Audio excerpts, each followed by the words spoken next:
The illness advanced silently, but what hurt that child the most was not the body, but the absence of love. When the father returned, he saw in his daughter's eyes a silent plea for dignity in the days that remained.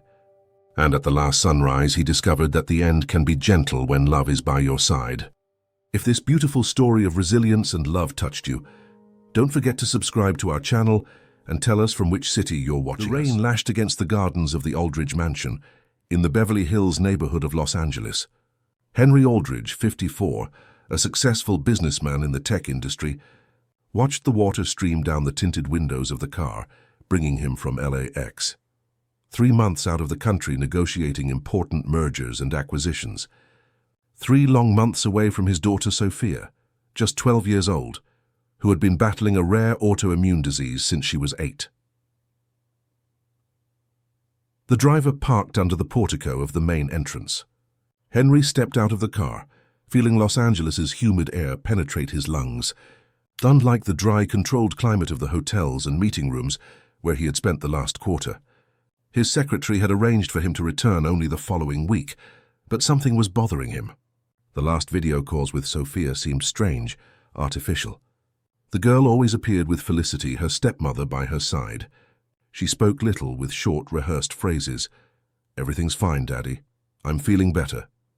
Felicity takes care of everything. Intuition made him anticipate his return.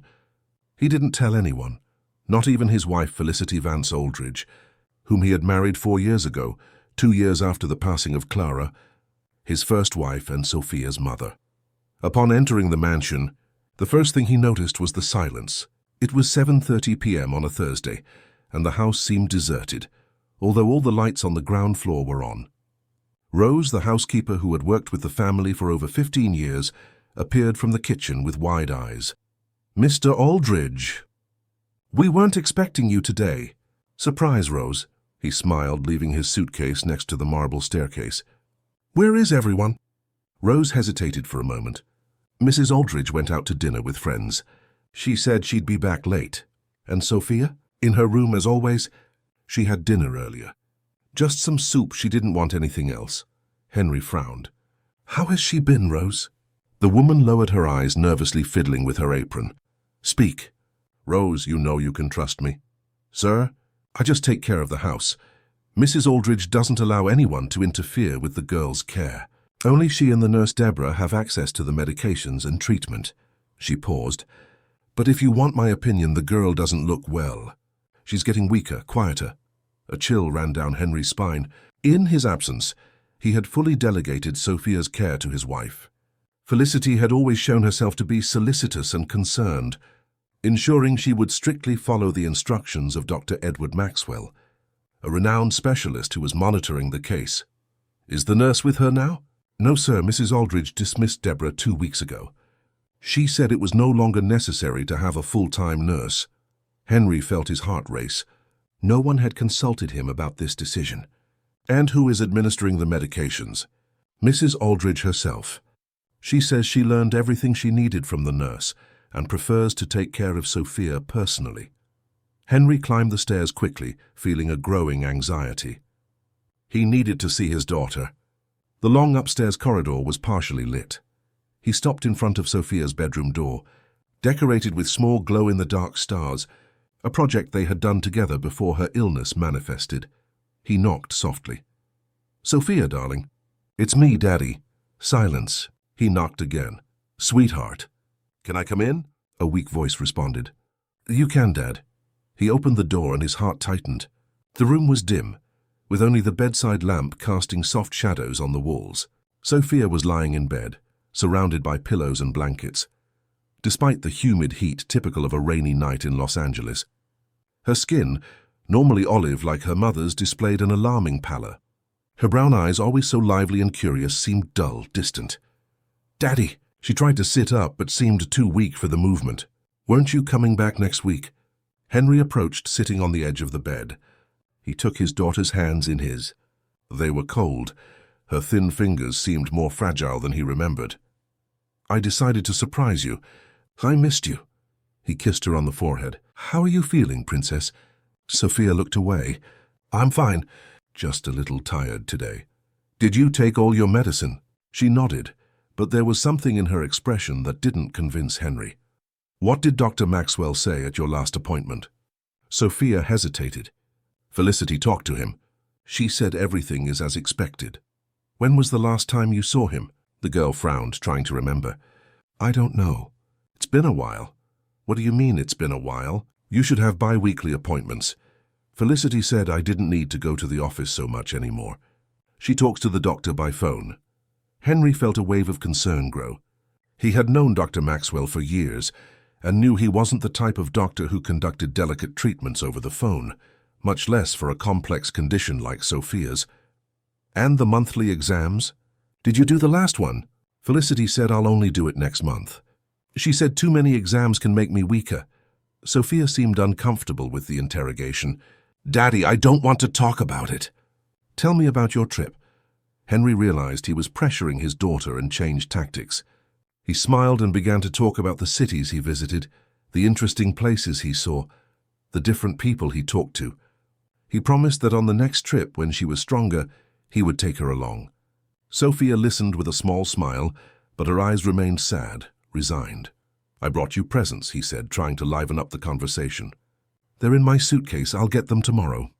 "Thank you, Dad." She paused. "Are you staying now, or are you traveling again?" "I'm staying, Sophia." "I'll be here with you." Her expression subtly changed, as if something inside her lit up. "Promise?" "I promise, my princess." He adjusted a strand of hair that fell over his daughter's face. It was thinner and more brittle than he remembered. "Now rest. We'll talk more tomorrow." He kissed his daughter's forehead again and stood up. When he was almost at the door, he heard her voice, almost a whisper. "Dad, I'm glad you're back." There was something in those words, a depth, a disguised urgency that made Henry's heart clench. He went downstairs with his mind swirling. Things didn't seem right. He went to the office, an austere room with floor-to-ceiling bookshelves and an antique rosewood desk he had inherited from his father. He sat down and opened his laptop. He needed to check some information. First, he logged into the private clinic system where Sophia received her treatment. As her financial and legal guardian, he had access to his daughter's complete medical history. What he saw alarmed him. The last recorded consultation with Dr. Maxwell had been over 3 months ago, right after his departure. The last exams dated from the same period.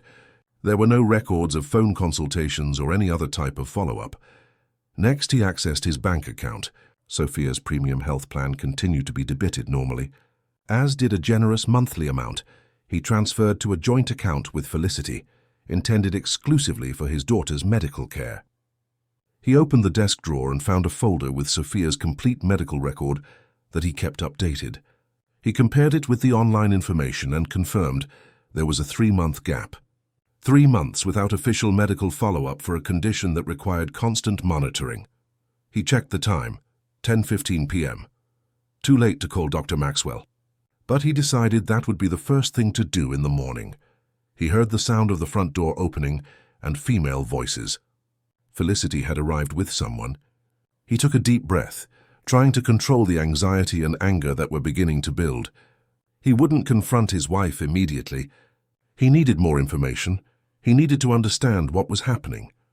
He left the office in time to see Felicity saying goodbye to a friend at the door. She was elegant, as always, in a fitted black dress and discreet but expensive jewelry. At 38, she maintained an impeccable appearance, the result of meticulous care and frequent visits to aesthetic clinics. When she turned and saw him standing in the hall, she placed her hand on her chest in a theatrical gesture of surprise. "Henry, my God, you startled me. I wasn't expecting you until next week." She approached to kiss him, exuding expensive perfume and a faint scent of wine. "I decided to come back sooner. I missed you." He kept his tone neutral, observing her carefully. "You should have warned me. I would have prepared something special, a dinner." She hung her designer bag on the entrance console table. "Have you seen Sophia?" "Yes, I stopped by her room." "She seems very down, Felicity." Felicity's smile wavered for an instant, but soon returned. Today was a difficult day for her.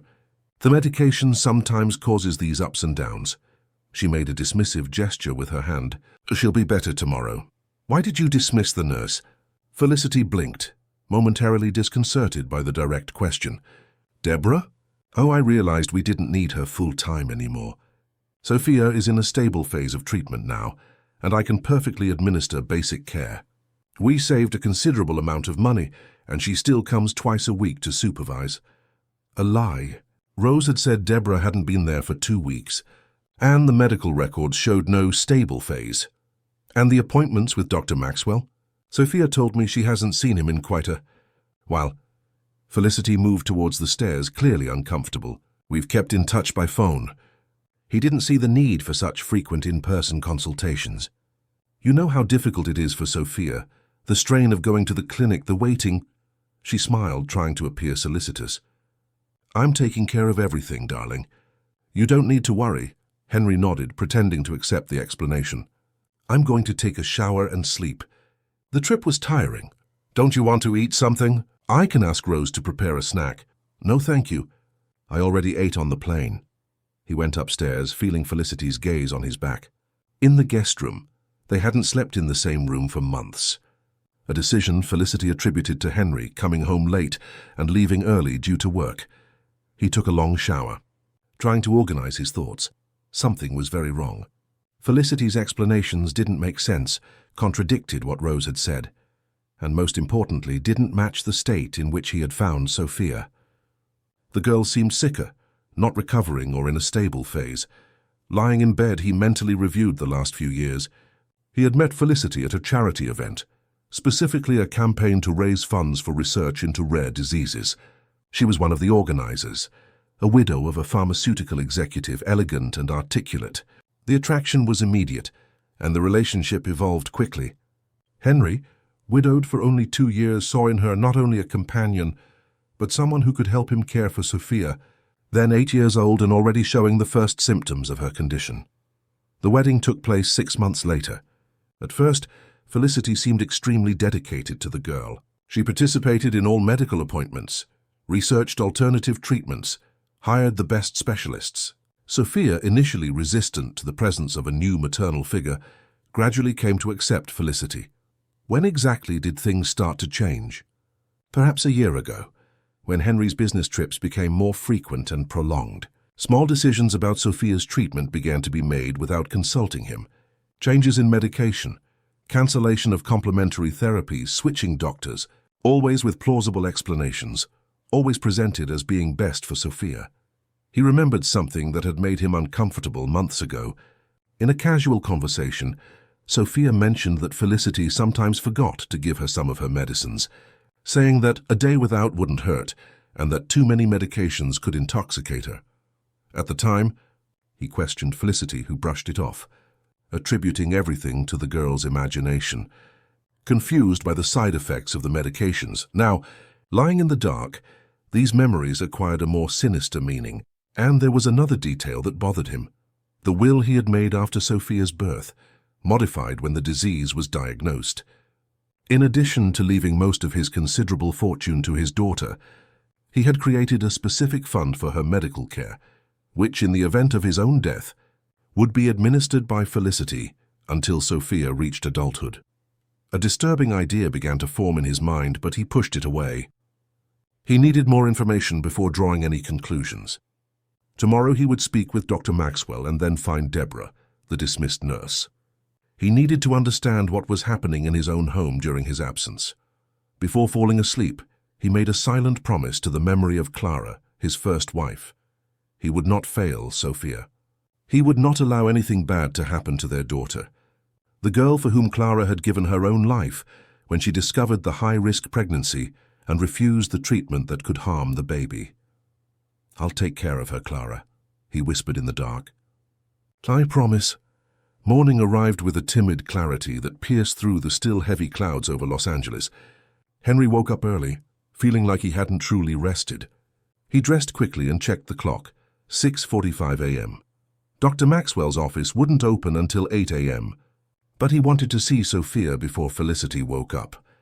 He walked silently down the corridor to his daughter's room. He opened the door slowly so as not to wake her if she was sleeping. Sophia was awake, sitting in bed with a storybook in her hands, the same one Henry had given her before he traveled, her classic of American literature adapted for children.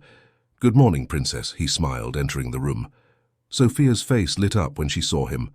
It was as if for a moment all shadows had dissipated. "Daddy, you're really here. I thought I dreamed it yesterday." Henry felt his heart clench. He sat beside her on the bed and hugged her gently, aware of her fragility. "I'm really here and I'm not going anywhere." He observed the room in the morning light. It seemed messier than usual, with clothes scattered and a tray with last night's dinner practically untouched. "You barely ate anything yesterday." Sophia shrugged. "I wasn't hungry." "And how's your appetite today? How about we go down for breakfast together? Rose must be making those pancakes you love." The girl hesitated. "Felicity said it's better if I have breakfast here in my room. She brings a tray later. Today we can do things differently since I'm home." He stood up and opened the curtains, allowing more light into the room. "A little sunshine will do you good. But what about my medicine? Felicity always gives me my medicine before breakfast." "Where are they?" "I can give them to you." Sophia pointed to a cabinet in the corner of the room. Henry opened it and found a wooden box with dividers, each labeled with times: morning, lunch, afternoon. "Light." Some dividers were empty, others contained pills of various colors and sizes. "Is this what you take every morning?" he asked, showing the compartment labeled morning. Sophia nodded but seemed apprehensive. "Sometimes it's more, sometimes less. Felicity says it depends on how I'm feeling." Henry examined the pills. He recognized some, part of the treatment prescribed by Dr. Maxwell, but others were unknown. He decided not to administer anything until he spoke with the doctor. He closed the cabinet. "Let's do this. First we'll have breakfast, then we'll take care of the medicine. What do you think?" She agreed, looking relieved. Henry helped her up and noticed how thin she was. The cotton pajamas, which 3 months ago fit perfectly, now seemed twice her size. He waited patiently while she brushed her teeth and changed her clothes, refusing his help like any preteen seeking independence. Even with difficulty, they went downstairs together, Sophia leaning on the railing and her father's arm. In the kitchen they found Rose preparing breakfast. "Good morning, Miss Sophia." The housekeeper smiled, surprised. "It's good to see you down here."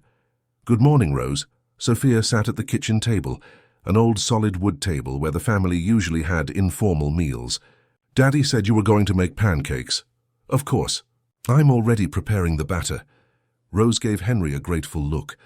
It was clear she was also worried about the girl.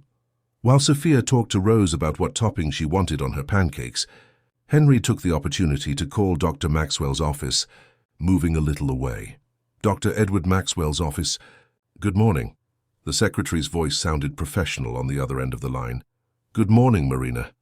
This is Henry Aldridge. I need to schedule an emergency appointment with Dr. Maxwell today." "Mr. Aldridge, it's been a while. How is Sophia?" The question confirmed Henry's suspicions. If the doctor's own secretary, who knew Sophia's case well, showed surprise, it was because they really hadn't seen the girl in quite some time. "That's precisely the reason for the call, Marina. We need an urgent evaluation. Let me check the schedule." There was a pause. "The doctor has an open slot at 10:30 a.m. Does that work for you?" "Perfect. We'll be there." Henry hung up and returned to the table, where Sophia was already savoring pancakes with chocolate syrup, a simple pleasure that seemed to have been denied to her for a long time. Judging by the enthusiasm with which she ate, "Sophia, we're seeing Dr. Maxwell today at 10:30 a.m. What do you think?" She stopped eating, her expression suddenly apprehensive. "But Felicity said we'd only have an appointment next month. I want him to examine you now that I'm back from my trip, so we can be at ease." Sophia played with her fork on the plate. "Felicity will be angry." The phrase, spoken softly, hit Henry like a punch. "Why would she be angry about us taking you to the doctor?" She says too many appointments make me anxious and worsen my condition, and that doctors just want to make money with unnecessary consultations." Sophia bit her lip, clearly repeating words she had heard many times. Henry exchanged a glance with Rose, who remained busy at the stove but clearly attentive to the conversation. "Don't worry about it. I'll talk to Felicity." At that moment, as if summoned, Felicity appeared at the kitchen door. She was wearing a silk robe and her face was impeccably made up, even at that hour of the morning. Her gaze went from surprise to displeasure when she saw Sophia at the table. "Sophia, what are you doing down here?" You know you should take your medicine before eating anything. Good morning, Felicity, Henry intervened, keeping his tone casual. I thought it would be good for Sophia to change her routine a bit. The doctor always said it's important for her not to be confined to her room. Felicity forced a smile. Of course, darling. I'm just worried about her medication. She needs to follow a strict schedule. She turned to Sophia with a sweet but firm voice. Let's go upstairs and take your medicine. She can finish breakfast first, Henry said, not as a suggestion, but as a decision. By the way, I made an appointment with Dr. Maxwell for today at 10:30 a.m. We'll all go together. Felicity froze for a moment, her smile fixed on her lips. Today? But why? There's no need. I spoke with him last week by phone. Even so, I want him to examine her personally. It's part of the protocol we established from the beginning. Henry, you just got back from your trip. Don't you think you should rest? I can take Sophia alone next week. We're going today. Henry's tone allowed no discussion. All three of us, together. Felicity opened her mouth to protest, but seemed to think better of it.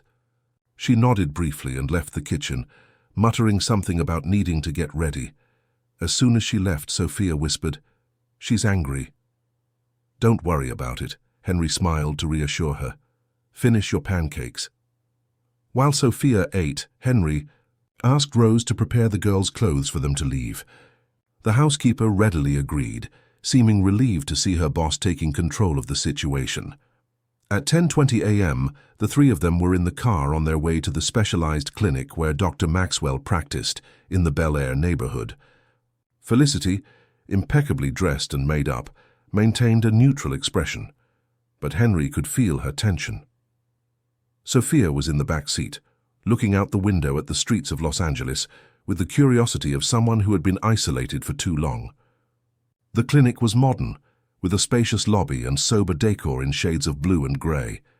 The receptionist greeted them with familiarity, and after a few minutes of waiting, they were called into the office. Dr. Edward Maxwell was a man of about 60, with grey hair and a serious but kind expression. He stood up to greet them with evident surprise at seeing Sophia. "Sophia, it's been a while." He knelt down to be at the girl's height. "How you've grown since I last saw you." Sophia smiled shyly. "Hello, doctor." The doctor indicated the chairs for them to sit and turned to Henry. "Welcome back, Henry. Marina told me it was an urgent consultation." "Yes, Edward. I returned from my trip yesterday, and I'm concerned about Sophia's condition. I noticed she hasn't been coming for regular appointments." Dr. Maxwell frowned, looking from Henry to Felicity. "Sophia hasn't been here in over 3 months, since you traveled, in fact. But Felicity told me you kept in touch by phone." The doctor shook his head negatively. "I only received one call from Felicity about a month ago to renew some prescriptions. I expressed my concern about the lack of in-person follow-up and exams, but she assured me everything was under control and that they would come the following week, which didn't happen."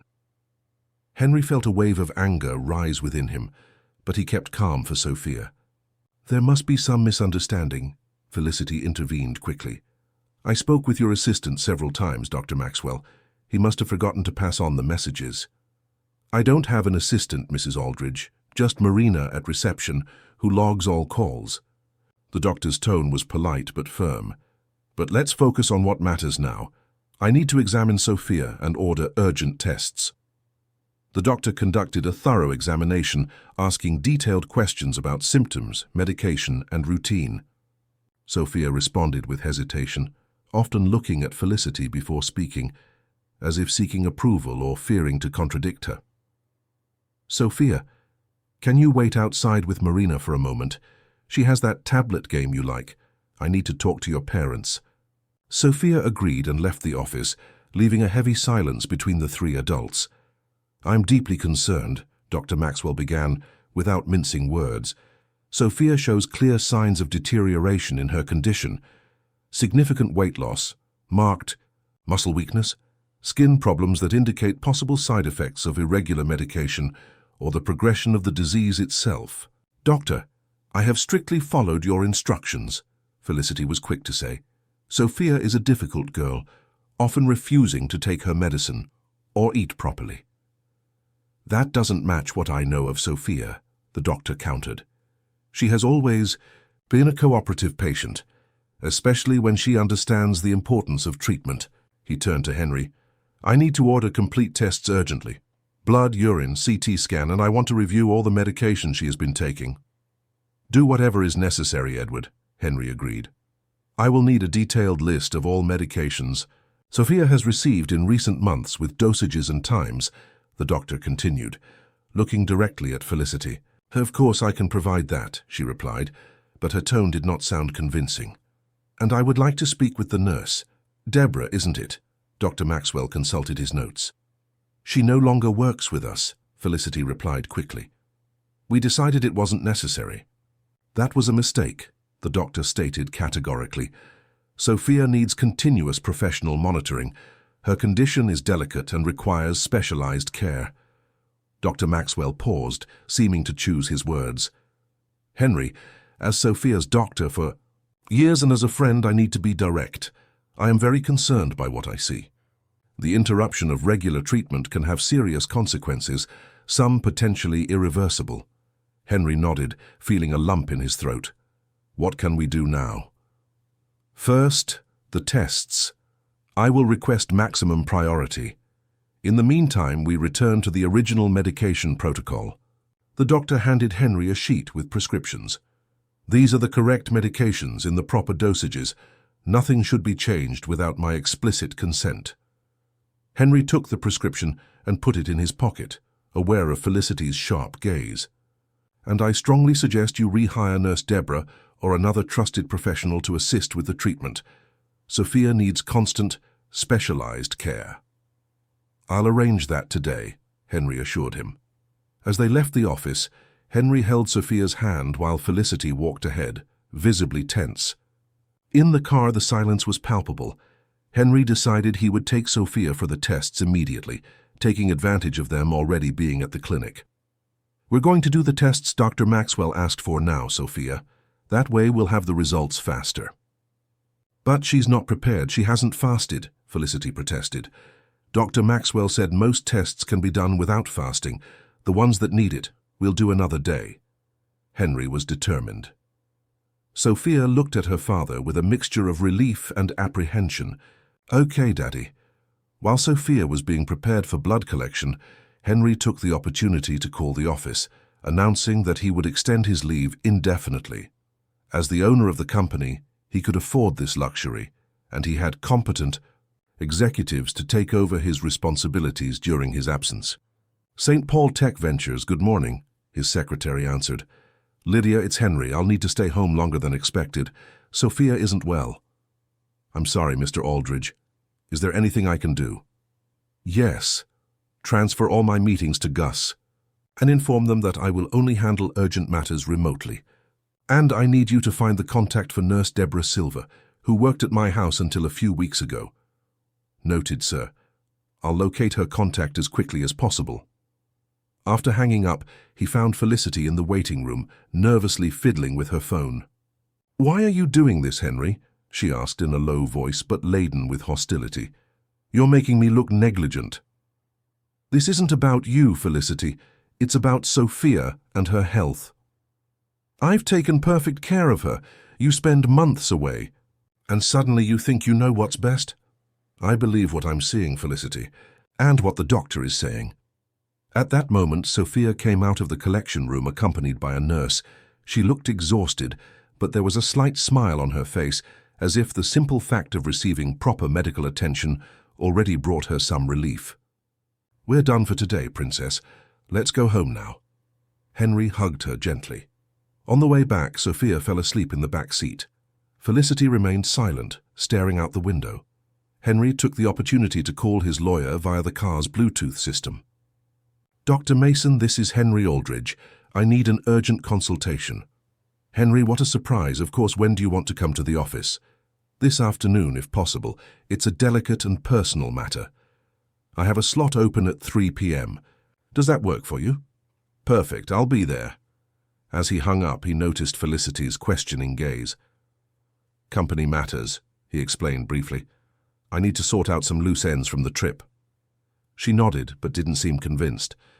Upon arriving home, Henry carried Sophia still asleep to her room. He laid her on the bed and watched her pale face for a moment. How hadn't he noticed before? How had he allowed things to get to this point? He went downstairs and found Felicity in the living room, drinking a glass of wine despite the hour. She stared at him with a mixture of defiance and nervousness. "We need to talk," he said, sitting opposite her. "About what?" "About how you're undermining me in front of doctors and employees." She took a sip of wine. "I've dedicated myself entirely to Sophia, Henry. Day and night while you travel the world, closing your million-dollar deals. Let's clarify a few points, Felicity. First, Dr. Maxwell made it clear that Sophia has not received adequate treatment. Second, you lied about the phone consultations. Third, you dismissed the nurse without consulting me. I made the decisions I thought were best for everyone. The medicines were making Sophia worse, not better. And that snooty nurse questioned everything I did." Henry remained calm. "What exactly is your medical background to decide which medicines Sophia should or shouldn't take?" Felicity placed the glass on the table with force. "I don't need to be a doctor to see what was happening. Those expensive medicines were slowly killing her. And Dr. Maxwell just wants to keep prescribing to ensure his commission from the labs. That's absurd, Felicity. Edward is one of the most respected doctors in the country, with decades of experience in autoimmune diseases." "You're so naive," she laughed humorlessly. "So trusting of the system, of specialists, of science. Meanwhile, your daughter is wasting away taking poisons approved by health agencies that are all bought out by the pharmaceutical industry." Henry watched her intently. There was something almost fanatical in the glint in her eyes, in the vehemence of her words. Did she really believe that? "Regardless of what you believe, Felicity, you had no right to make these decisions alone. Sophia is my daughter. I'm her wife, her mother now. You are my wife and her stepmother. You have no legal authority to alter her medical treatment." Felicity stood up, her eyes blazing with anger. "Fine, Henry. Have it your way. Poison your daughter with those medicines. But don't say I didn't warn you when she gets worse." She left the room, leaving Henry deep in thought. Was this reaction due to sincere, albeit misguided, concern for Sophia? Or was there something more? The doubts that had plagued him the night before returned with full force. His phone rang. It was Lydia, his secretary. "Mr. Aldridge, I found Nurse Deborah Silver's contact. Would you like me to try to arrange a meeting?" "Yes, please. The sooner the better." After hanging up, Henry went back upstairs to Sophia's room to check on her. The girl was still sleeping, her breathing soft. He lightly touched her forehead, feeling the warmth of a slight fever. Beside the bed, he noticed a framed photo. Sophia, at about 6 years old, sitting on her mother Clara's lap. Both smiling, unaware of what the future held. The afternoon wore on as Dr. Richard Mason, the lawyer, received Henry in his office in downtown Los Angeles. The rain had returned, lashing against the windows of the spacious room overlooking Sunset Boulevard. The lawyer, who had worked with the Aldridge family for over 20 years, immediately noticed the tense expression on his client and friend's face. "Henry, you don't look well." "What happened?" Henry settled into the leather armchair opposite Richard's desk and took a deep breath before speaking. "I have a serious problem, Richard, and I need your legal guidance." Over the next 40 minutes, Henry recounted in detail everything he had discovered since his return. Sophia's debilitated state, Felicity's lies, the interruption of proper treatment, the cancelled medical appointments, and the dismissal of the nurse. And most seriously, I have reason to suspect she is deliberately harming Sophia's treatment. Richard listened attentively, making occasional notes.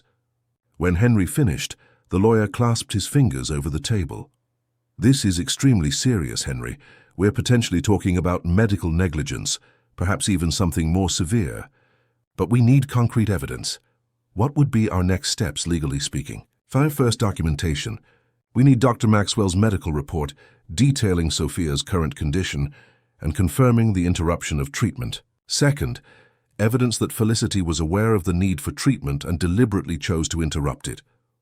Today's exams will already provide part of that documentation. And as for the nurse, Lydia is trying to locate her. Excellent. Her testimony will be crucial. Richard paused. "Now, what do you intend to do about Felicity?" "I want to protect my daughter, Richard. If that means removing Felicity, I'm willing to do it. I understand.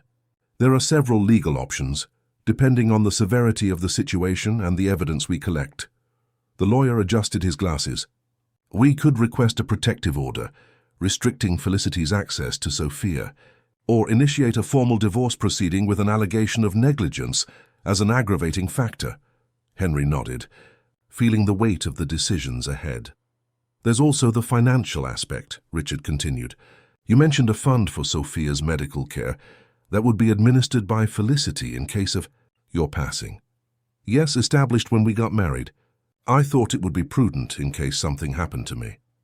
We need to review that document immediately and make changes.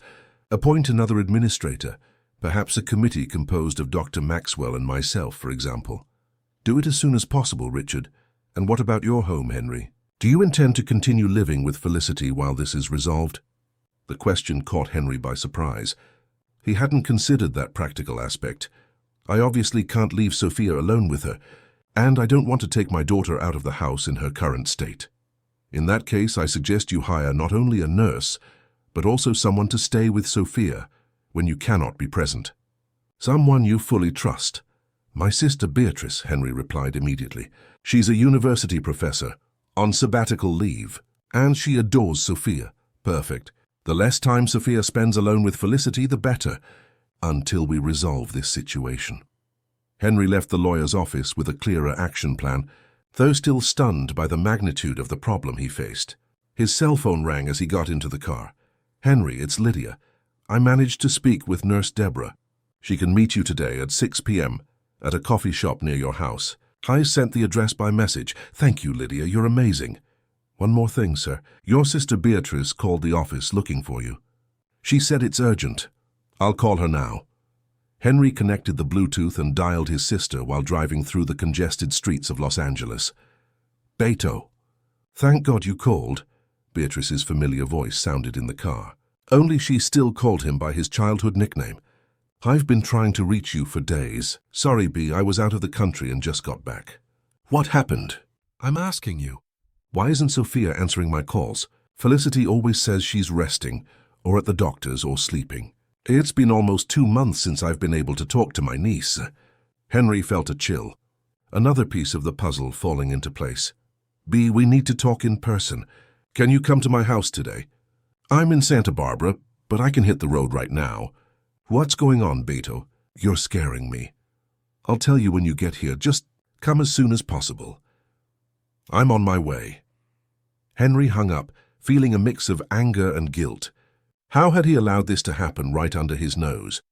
He had always trusted Felicity, delegating Sophia's care to her while he was busy with business.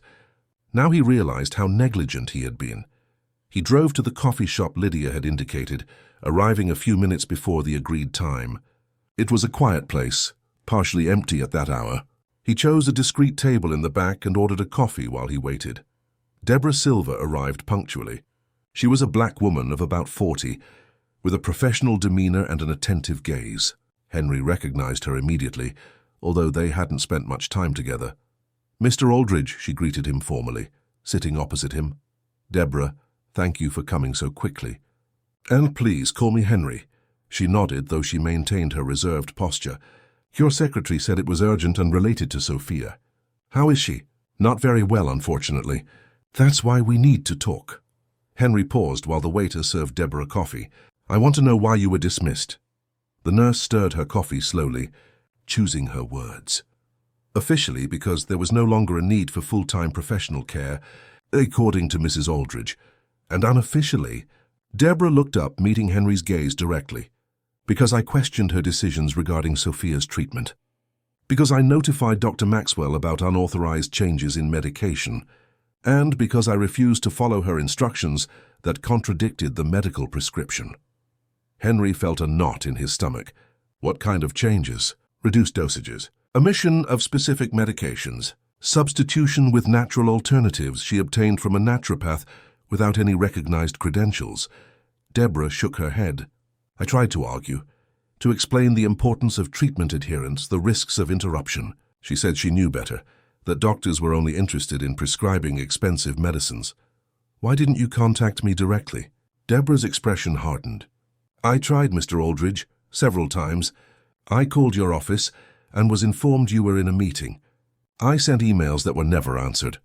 Henry closed his eyes briefly, feeling even more guilty. Felicity must have intercepted everything. Probably.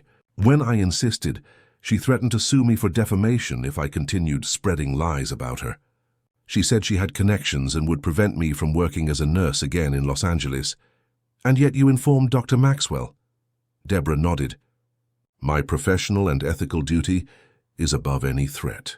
I informed Dr. Maxwell and he tried to intervene, but Mrs. Aldridge simply stopped taking Sophia to appointments. When exactly were you dismissed? About 6 weeks ago. But the changes in treatment started much earlier, gradually. At first they were small things, like delaying a dose or questioning a side effect. Then it became more blatant. She paused. Mr. Aldridge, the last time I saw Sophia, she was significantly worse than when I started caring for her. And it wasn't the natural progression of the disease. It was the result of deliberate negligence in treatment. Why? Why would she do that? Henry murmured more to himself than to Deborah. I cannot say for sure what Mrs. Aldridge's motivations were. But some things caught my attention. Deborah hesitated. Please tell me everything. I need to know the truth to protect my daughter. Well, I noticed she seemed excessively interested in the financial aspects of the treatment. She always checked the prices of medications, questioned the necessity of expensive tests. She frequently asked about the medical fund you had established for Sophia. She had access to the fund to cover medical expenses, Henry explained. But there should have been accountability. Another thing that bothered me was how she seemed bothered by Sophia's presence. Not in front of me, of course, but I noticed it. The way she talked about her when the girl wasn't around, always as a burden, a problem. Henry felt anger rise but maintained his composure. Deborah, I need your help. I am gathering evidence to potentially remove Felicity from Sophia's care. Your testimony would be crucial. Of course I will help. That girl deserves much more than what she has been receiving. Deborah opened her bag and took out a small notebook. In fact, I keep a professional diary detailing the care of all my patients. I have precise notes on Sophia's case, including all unauthorized changes in medication that I witnessed and the subsequent deteriorations in her condition. Henry took the notebook with gratitude. This is invaluable, Deborah, and I would like to know if you would be willing to return to caring for Sophia. Now that I am home, I guarantee you will have all the necessary support to follow the proper treatment. It is my professional duty to accept, Mr. Aldridge, and honestly, I have always been very fond of Sophia. She is a special girl. Thank you. Could you start tomorrow morning? Certainly. What time should I report? Please at 7 a.m. if possible. I want you to be present when Felicity wakes up.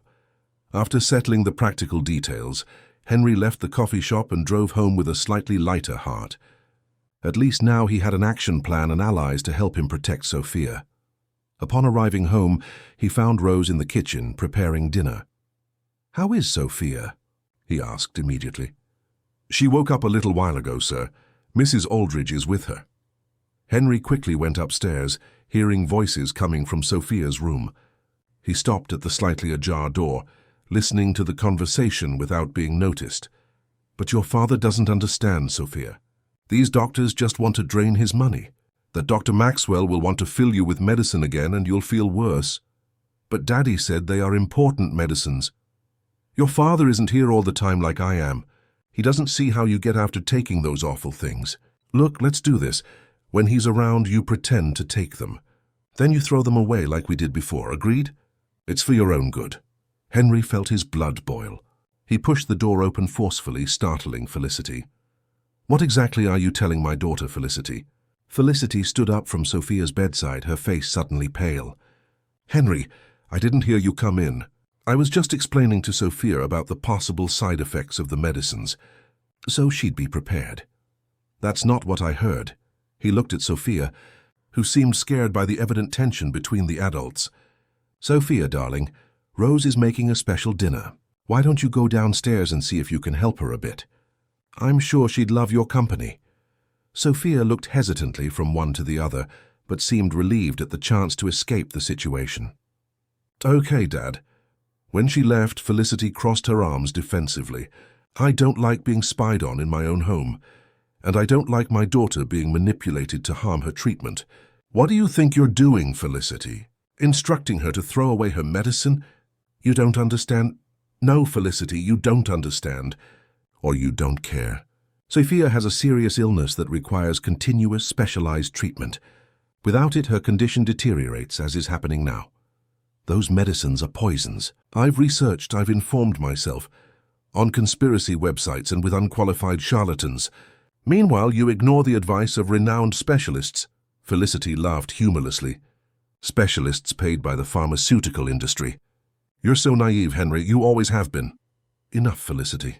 From now on, you are removed from Sophia's medical care. Tomorrow, Deborah returns as a full-time nurse, and my sister will come to stay with us for a while. What? Felicity stepped forward, furious. You can't do that. I'm your wife, and Sophia is my daughter. Her safety and health come first. He took a deep breath, trying to stay calm. If you truly care about her well-being, you will respect this decision. This won't stand, Henry, it really won't. She left the room, deliberately bumping into him as she passed. Henry stood still for a moment, breathing deeply to calm himself. Then he went downstairs to find Sophia in the kitchen, helping Rose prepare a salad. What are you doing there, Princess? He asked, forcing a smile so as not to worry her. Helping Rose make cherry tomato salad. It's my job to cut them in half, she demonstrated, carefully cutting a small tomato with a table knife. You're doing a great job. He kissed the top of her head. I have a surprise for you. What? Her eyes lit up with curiosity. 2 presents, actually. First, Deborah is coming back tomorrow to take care of you. Sophia smiled genuinely. That's great. I missed her. She always reads stories to me and braids my hair. And second, your Aunt Beatrice is coming from Santa Barbara to stay with us for a while. Aunt B! Sophia's excitement was palpable. When does she arrive? Will she bring me new books? Can I sleep in her room like on vacation? Henry laughed, relieved to see some of Sophia's old vivacity. She should arrive today, and I'm sure she'll bring many books. You two can decide about the room later. The sound of the doorbell interrupted the conversation. Speak of the devil, Henry joked. It must be her. Beatrice Aldridge, 45, was a professor of American literature at UCLA. Single by choice, she dedicated herself to academic life and to her niece, for whom she had enormous affection. When Henry opened the door, she entered like a hurricane, her curly brown hair even more disheveled from the car trip with the windows open. Where's my favorite niece? She exclaimed, dropping her suitcase in the hall. Aunt B! Sophia ran from the kitchen, as much as her strength allowed, and hugged her aunt with enthusiasm. Beatrice hugged her back, but Henry noticed the shock in her eyes as she realized Sophia's condition, thinner, paler, more fragile than the last time she had seen her. My goodness, you look beautiful. Beatrice disguised it, holding Sophia's hands. And you're helping me grow because every time I see you, you're taller. Sophia laughed. That's because you're getting old and shrinking. Ouch, that hurt. Beatrice feigned indignation, making Sophia laugh more. Look, I brought presents. They're in my suitcase. We'll unwrap them together later, okay? Yay. Aunt B always brings the best presents, Sophia informed Rose, who watched the scene smiling. Why don't you finish helping Rose with the salad while I talk a bit with your father? Beatrice suggested. Then we'll all have dinner together and unwrap the presents. Okay. Sophia returned to the kitchen, visibly excited. As soon as they were alone, Beatrice held Henry's arm tightly. What happened to her, Beto? She's a ghost. Last time I saw her on her birthday 4 months ago, she was twice this weight. Let's go to the office. I need to tell you everything. In the office, Henry narrated the situation to his sister, who grew paler with each revelation. My God, Beto, how could this happen? I was traveling, I trusted Felicity. And where is she now? Probably in her room or yoga studio. Since I confronted her, she's been avoiding me. I'm going to punch that bee, please. We need to stay calm for Sophia. He sighed. Besides, I'm taking legal action. Richard is already preparing everything.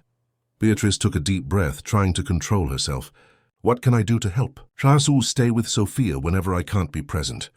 The nurse will come tomorrow, but I want someone from the family, someone I fully trust, always nearby. Of course, I'll stay as long as necessary. I'm on sabbatical until the end of the year. Anyway, the office door suddenly opened and Felicity appeared, dressed to go out, in an elegant dress and high heels. The university professor has arrived, she said with disdain. Did you come to give private lessons on how to care for children, Beatrice? Interesting, coming from someone who doesn't even have children. Felicity, Henry warned. What's wrong? Can't I even speak in my own house anymore? Don't worry, I won't stay for dinner. I have a charity event. Don't wait for me. And she left, slamming the door behind her. Always a pleasure to see her, Beatrice murmured sarcastically. Beto, how did you marry that woman? She wasn't always like this.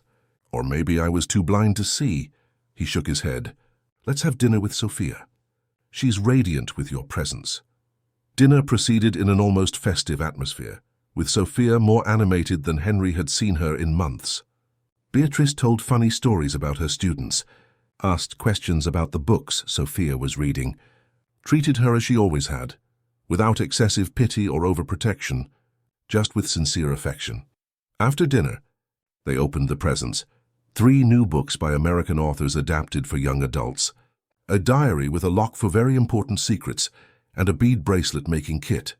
To occupy our time while I'm here, Beatrice explained. We'll make bracelets for the whole family, even for Dr. Maxwell. When it was time for Sophia to sleep, Beatrice offered to read a story. Henry took the opportunity to call Richard again, confirming that the meeting with the judge for the protective order was scheduled for the following afternoon. Later, when he passed by Sophia's room to say goodnight, he found her sleeping serenely, with Beatrice sitting on the edge of the bed, watching her. She fell asleep in the middle of the story, Beatrice whispered when Henry entered.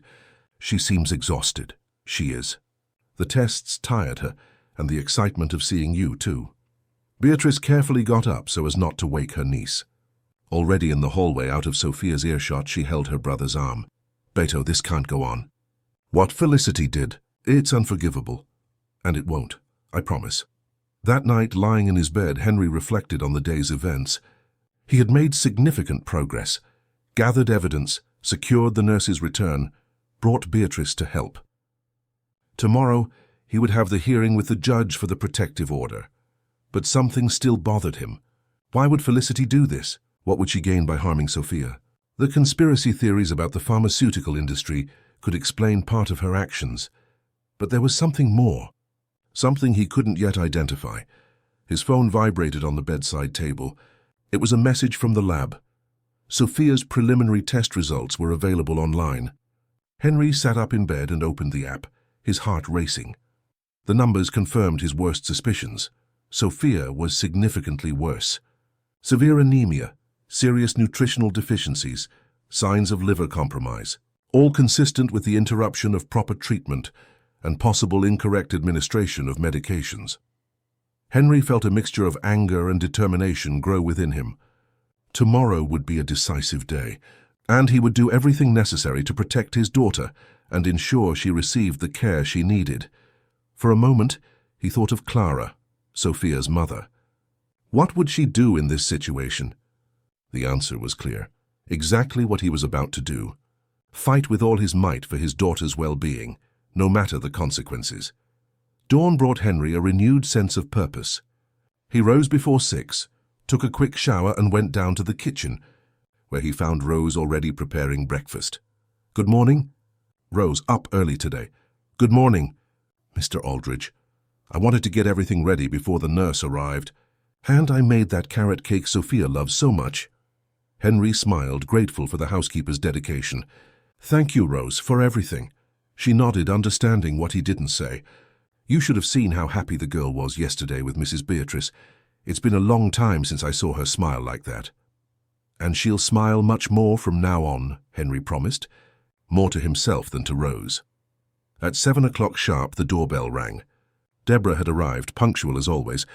Henry received her personally. Good morning, Deborah. Thank you for coming so early. Good morning, Mr. Aldridge. I brought everything we need to resume proper treatment. She indicated a professional bag she was carrying. We need to update Sophia's chart and check for any necessary adjustments to the therapeutic plan. Of course. Let's go to the office first. I want to show you yesterday's test results. In the office, Henry presented the lab reports. Deborah analyzed them with the meticulous attention of an experienced professional, making notes in her notebook. This confirms my suspicions. Sophia has severe nutritional deficiencies, especially iron and vitamin D. The anemia is at a concerning level, and there are signs of liver overload. What does that mean in practical terms? It means we need to act quickly. First, resume the correct medication at appropriate dosages. Second, implement a specific diet to correct the deficiencies. Third, constant monitoring to track the body's response. She closed the report. Mr. Aldridge, I must warn you that recovery will not be immediate. Sophia's body has suffered damage that will take time to reverse. I understand. Do whatever is necessary, Deborah. Cost is not an issue. At that moment, they heard footsteps descending the stairs. Beatrice appeared at the office door, already dressed and ready for the day. Good morning, early birds, she smiled, entering the room. You must be Deborah. I'm Beatrice, Henry's sister and Sophia's aunt. Nice to meet you. The two women shook hands. I was just discussing Sophia's test results with Mr. Aldridge. And how are they? Henry briefly summarized the situation for his sister, who listened with a serious expression. So what do we do now? Beatrice asked. I will examine Sophia and establish a new medication schedule, Deborah explained. We will also need to resume some complementary treatments that were interrupted. Great.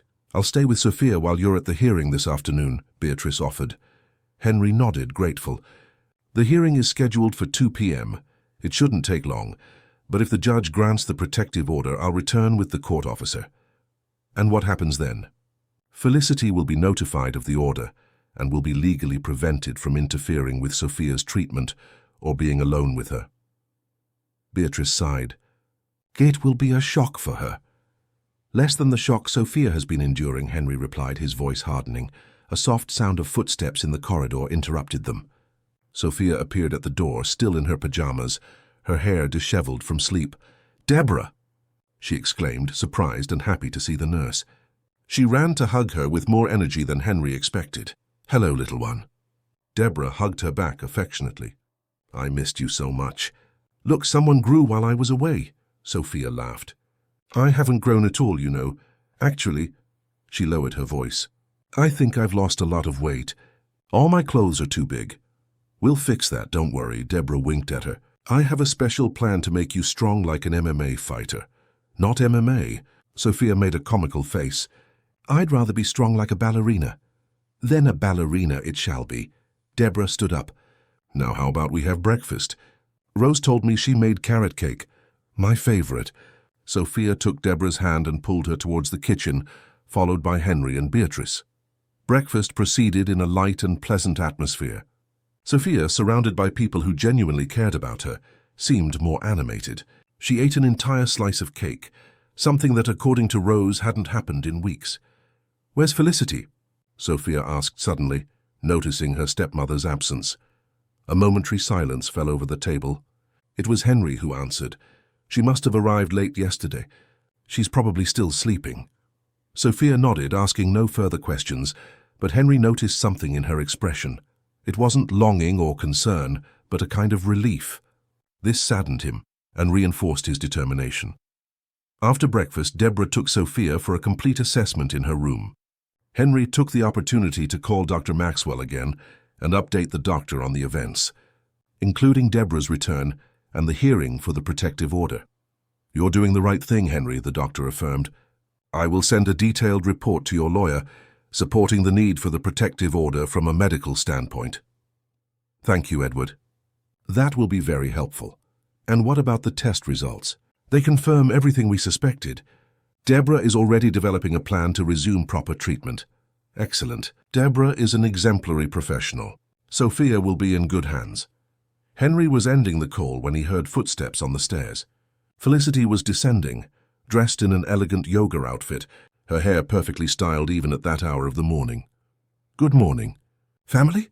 She said in a falsely cheerful tone, entering the living room where Henry was. I see we have a little meeting going on. Could someone tell me why I wasn't invited? Good morning, Felicity. It wasn't a meeting, just breakfast. And when were you planning to tell me about the intrusive nurse's return? She picked an apple from the fruit bowl, biting into it with studied indifference. I mentioned yesterday that she would be back. And don't call her intrusive. Deborah is a competent professional who only wants what's best for Sophia. Felicity laughed humorlessly. So of course, because only she and you know what's best for Sophia, right? And I, who spent months taking care of her day and night, am just the wicked stepmother from fairy tales. No one is saying that, Felicity? No? Then why is your sister here? Why are you excluding me from decisions about Sophia? Henry took a deep breath, trying to stay calm. Beatrice came to visit her niece, as she always has. And as for medical decisions, you lost that privilege when you decided to interrupt proper treatment without consulting the doctors or me. Oh, so that's it? You're going to believe rumors and gossip against your own wife? They're not rumors, Felicity.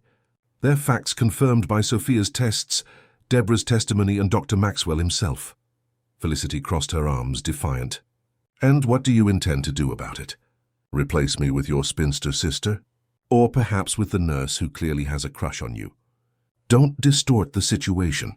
Henry felt his patience wearing thin. This afternoon I have a hearing to request a protective order that will prevent you from interfering with Sophia's treatment. Felicity's face visibly paled. You wouldn't do that. Not only would I already am. This is ridiculous. I'll contest it, I'll hire the best lawyers. Feel free, but know that I have more than enough evidence of your negligence. Test results, testimonies, medical records.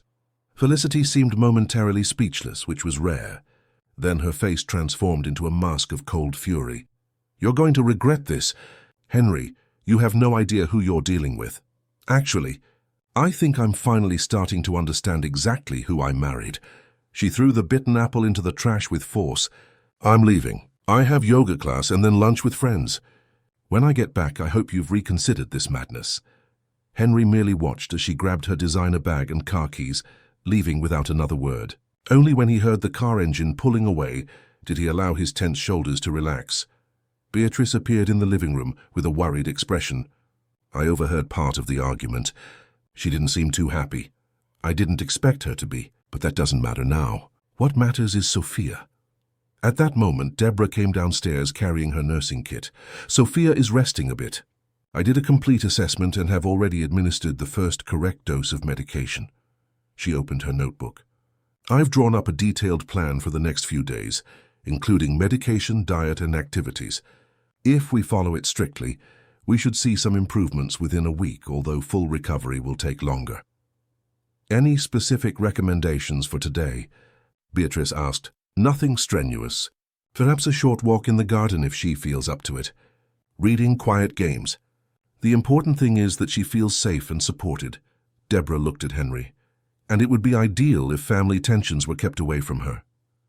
We'll do our best, he assured. The morning passed quickly.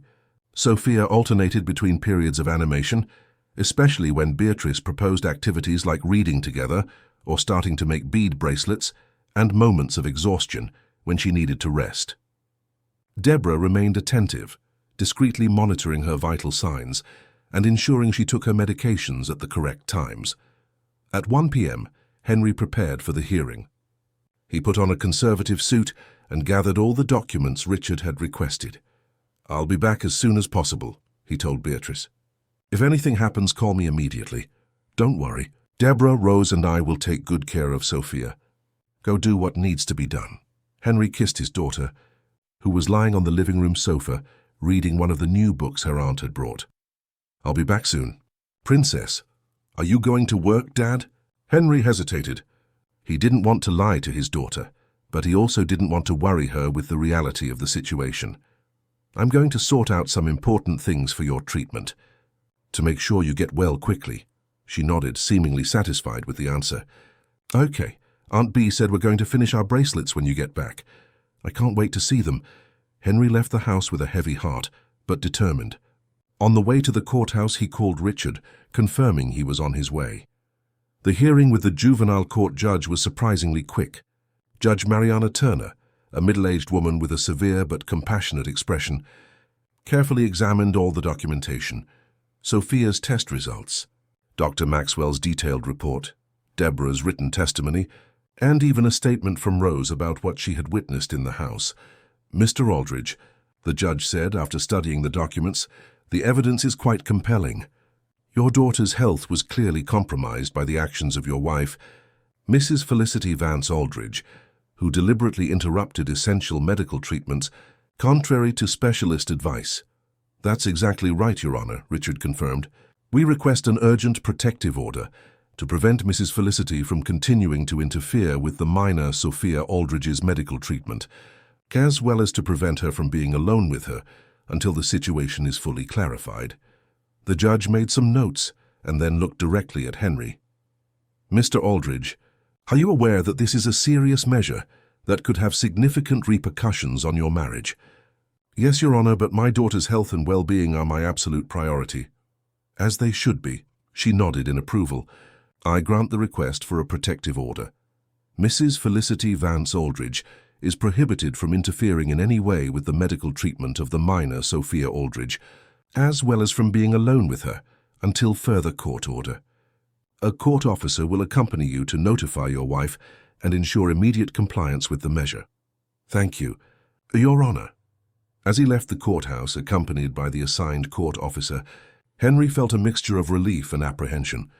The legal part was underway, but he knew that the notification of the protective order would be a tense moment. Do you want me to call Felicity beforehand, to warn her? Richard, who was accompanying them, asked.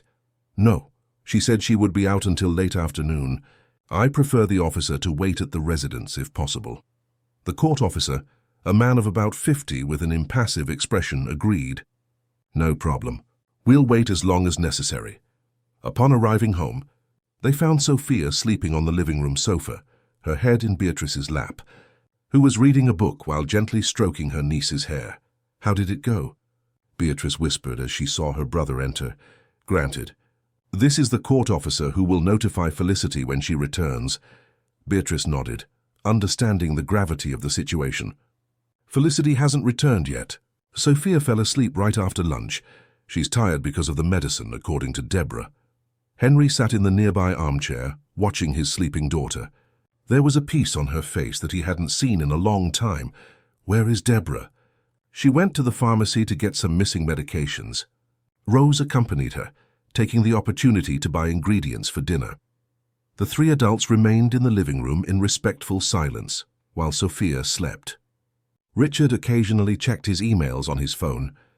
The court officer flipped through a magazine available on the coffee table, and Henry simply watched his daughter, lost in thought.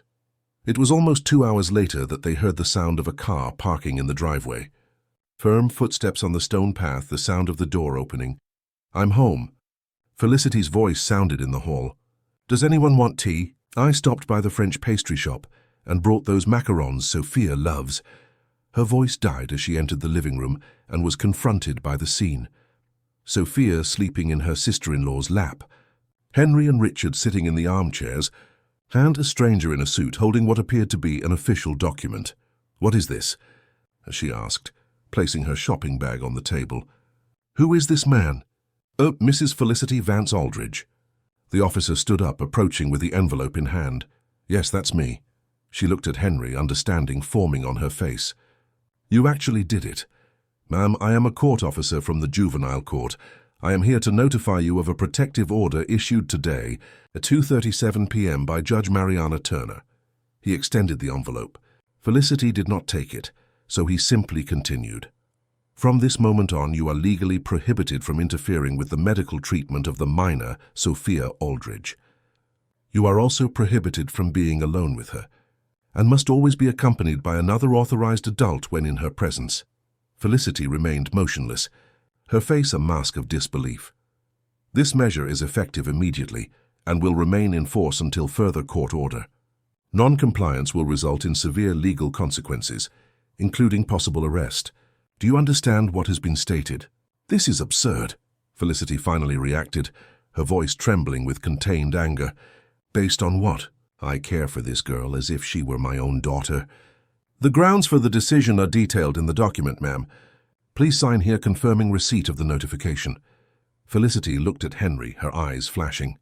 You will bitterly regret this. Ma'am, I need your signature, the officer insisted, unperturbed. With abrupt movements, she snatched the pen from his hand and signed the document. There, now you can leave my house. Actually, It is you who must withdraw from environments where the minor is present. Unless there is another authorized adult, the officer calmly explained. What? Felicity, Henry intervened. You can continue to live here, but you cannot be alone with Sophia or interfere with her treatment. That is the court order. The sound of the argument eventually woke Sophia, who stirred in Beatrice's lap, opening her eyes sleepily. What's happening? She murmured, noticing the tension in the room. Nothing, dear, Beatrice reassured her. Just some people talking. How about we go to your room and finish those bracelets we started? Sophia nodded, still confused, but allowed her aunt to lead her out of the room, casting a curious glance at the court officer before leaving. As soon as Sophia and Beatrice left, Felicity exploded. This is a conspiracy. You're trying to push me away from her because I discovered the truth about these treatments. Those doctors are poisoning her with chemicals, and you, Henry, are paying for it to happen. Ma'am, I recommend you calm down, the court officer warned. I am here only to deliver the notification. But I must remind you that agitated behavior in the presence of the minor can be considered detrimental to her emotional well-being. Felicity took a deep breath, visibly trying to control herself. My lawyer will be in touch, she said coldly. This won't stand. She grabbed her bag and quickly went upstairs. The court officer turned to Henry. Mr. Aldridge, my part is complete. The notification has been delivered and acknowledged. Should there be any violation of the protective order, contact the juvenile court immediately. Thank you. Henry accompanied him to the door, along with Richard. When he returned to the living room, he found it empty. He went upstairs and to Sophia's room, where he found her with Beatrice, both sitting on the bed working on bead bracelets. Look, Dad, I finished yours. Sophia held up a bracelet of blue and green beads. Are your team's colors? Henry smiled, feeling a lump in his throat. It's beautiful, Princess. I'll wear it every day. And I'm making one for Dr. Maxwell, too, she showed another, in shades of white and light blue. Aunt Bee said those are the colors of medicine. I'm sure he'll love it. Sophia seemed to hesitate for a moment. Dad, what was happening downstairs? Why was that man talking to Felicity? She seemed angry. Henry exchanged a look with Beatrice, who nodded slightly, encouraging him to be honest, within the limits of what Sophia could understand. Sophia, remember we talked about resuming your treatment correctly, so you can get better faster? She nodded. Well, that man was a court officer. He came to bring an important paper that says that from now on only the people who truly understand your treatment will be able to decide about it. Like me, Dr. Maxwell Deborah, and not Felicity. Felicity has different ideas about treatments. And to ensure you receive the best possible care, the judge decided that she should not interfere with medical decisions. Sophia was silent for a moment, processing the information. Is she leaving? The question, asked in a low voice, revealed a concern Henry had not expected. It was unclear whether Sophia feared or wished for her stepmother's departure. No, Sophia. Felicity will still live here, but she will no longer be involved in your medical care. It will be like before I traveled, when Dr. Maxwell Deborah and I made the decisions. Sophia seemed to visibly relax. So I'll take the right medicine now, and have the tests. And the therapies. Exactly. We'll do everything necessary for you to get strong again. Like a ballerina, she smiled, repeating the joke she made with Deborah earlier. Like the strongest and most graceful ballerina in the world, Henry agreed, hugging her gently. The rest of the afternoon passed in relative tranquility. Deborah returned with the medications and administered the evening doses. Felicity remained locked in her room, refusing to come down for dinner. After Sophia fell asleep, Henry, Beatrice, and Deborah gathered in the kitchen to discuss the next steps. The new medication is already taking effect, Deborah informed them. But some medicines can cause nausea and discomfort in the first few days. We need to be prepared for that. Any special recommendations to alleviate these effects? Beatrice asked. Light, frequent meals rich in protein. Avoid very spicy or greasy foods. And constant hydration. Deborah consulted her notes. It would also be ideal to resume physical therapy as soon as possible. The muscle atrophy is significant. I'll contact Dr. Camilla Rogers tomorrow, Henry said, referring to the physical therapist who had previously treated Sophia. And we need to reschedule the appointment with Dr. Maxwell for an in-person follow-up. Their conversation was interrupted by the sound of footsteps descending the stairs. Felicity appeared at the kitchen door, formally dressed and carrying a small suitcase. "I'm going to spend a few days at a friend's house," she announced, her tone cold and distant. "Since I'm apparently a criminal in this house." "No one said that, Felicity," Henry replied, tired. "The protective order is about Sophia's treatment, not about you as a person." "Spare me your hypocrisy." She adjusted the strap of her suitcase on her shoulder. "My lawyer will be in touch tomorrow." "This won't stand, Henry. You and your band of conspirators will regret it." And without another word, she left the kitchen. Moments later, they heard the front door close forcefully and a car engine start.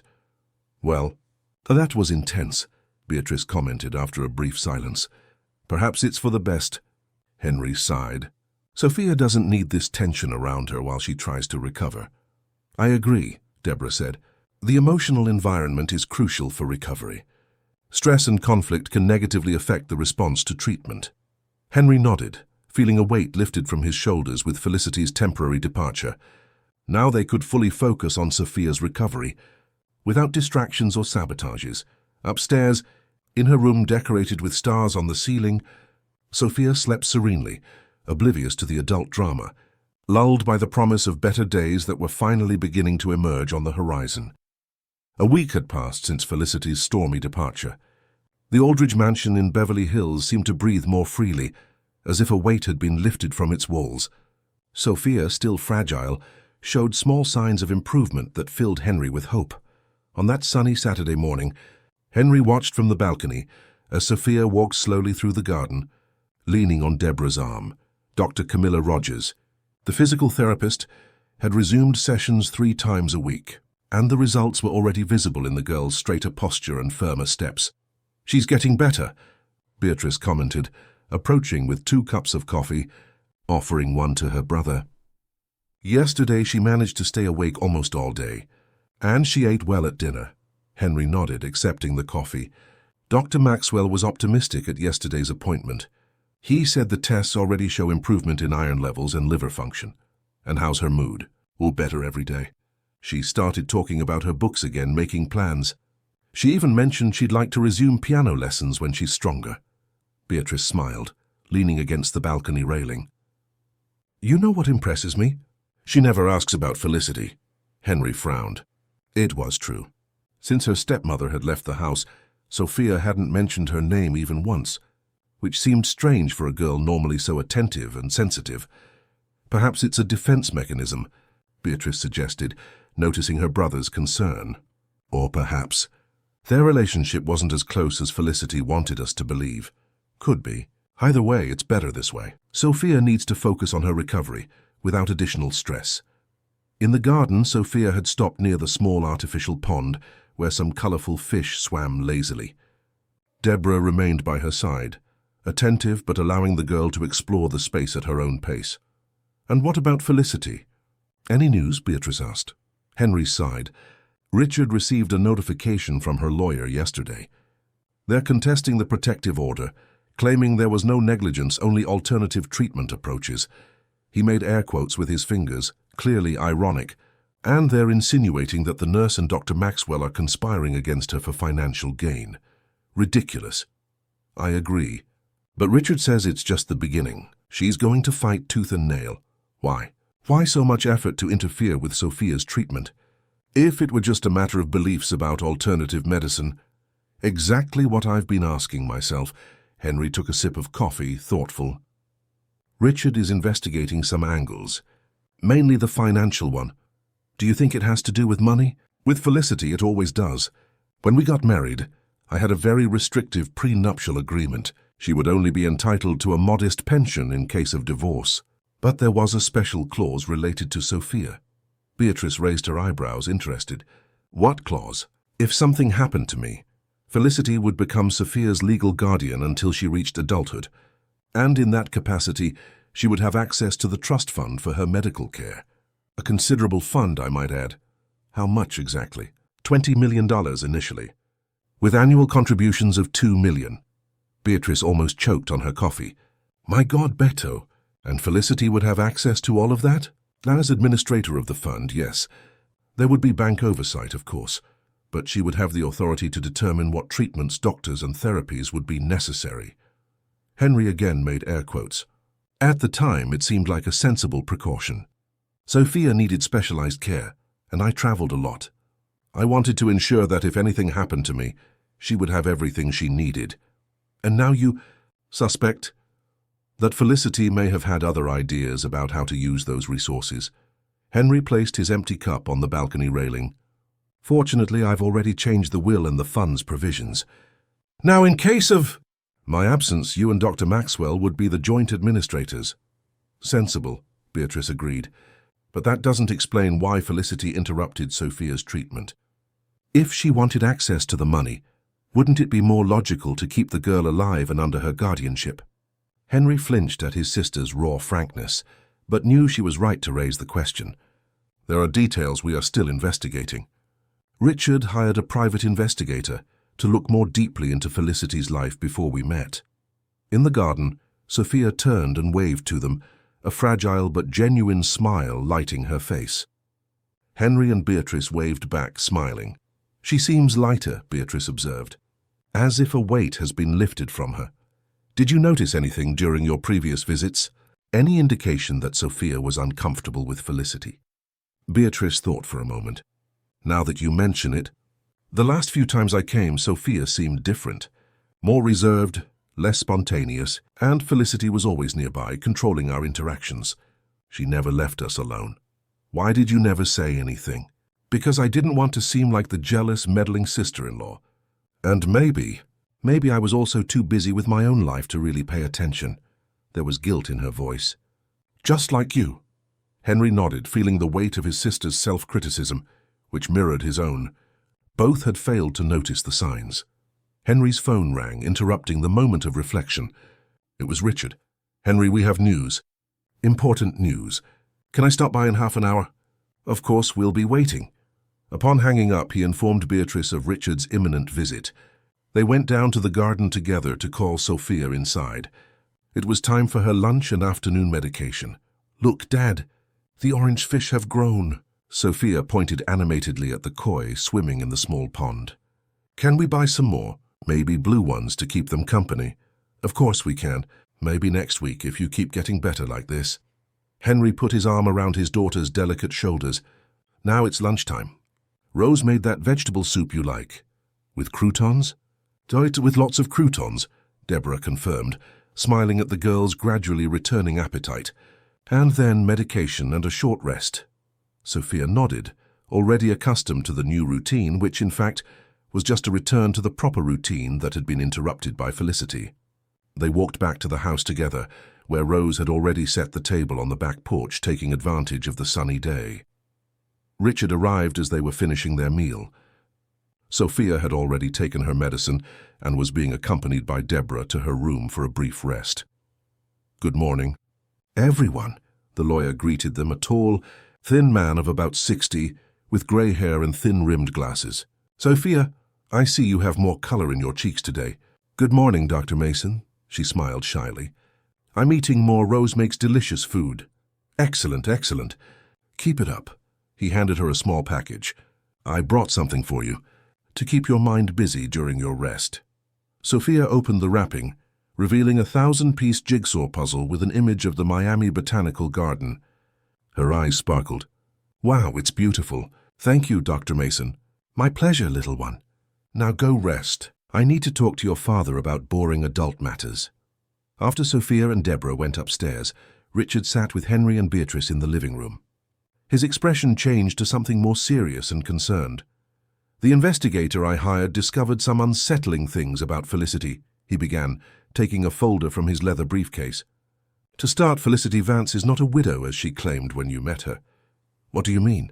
Henry leaned forward, surprised. The supposed deceased husband, Augustus Mills, a pharmaceutical executive, is very much alive and working in Argentina. They divorced 6 years ago after a marriage of only 8 months. She lied about being a widow. Why?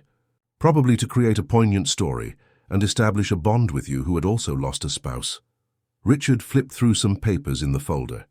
There's more. Before Augustus, she was married to a doctor in Seattle, Dr. Philip Graham. Also a short marriage, less than a year. And before that, there was a broken engagement with a real estate developer in Denver. Are you suggesting she's some kind of matrimonial con artist? Beatrice asked, incredulous. Not exactly. There are no records of large money transfers or appropriations in any of these relationships. What is striking is the pattern. Successful men, usually older, often widowed or divorced, many with children from previous relationships. But what would be her objective, then? Henry questioned, trying to understand. Richard hesitated, as if carefully choosing his words. I believe Felicity's true interest was not you, Henry, nor your fortune directly. It was Sophia. A heavy silence fell over the room. Explain, Henry demanded, his voice tense. The investigator discovered something disturbing. In each of these relationships, there was a child or adolescent involved, the partner's son or daughter. And in all cases, there were incidents. What kind of incidents? Beatrice's voice was just a whisper. In Dr. Graham's case, his daughter Marianne, then 15, developed mysterious symptoms during his brief marriage to Felicity. Extreme fatigue, fainting spells, muscle weakness. Doctors couldn't identify the cause. When the marriage ended and Felicity left the scene, the symptoms disappeared within a few weeks. My God, Beatrice murmured, comprehension beginning to form. With Augustus Mills, his 10-year-old son Luke went through a similar situation.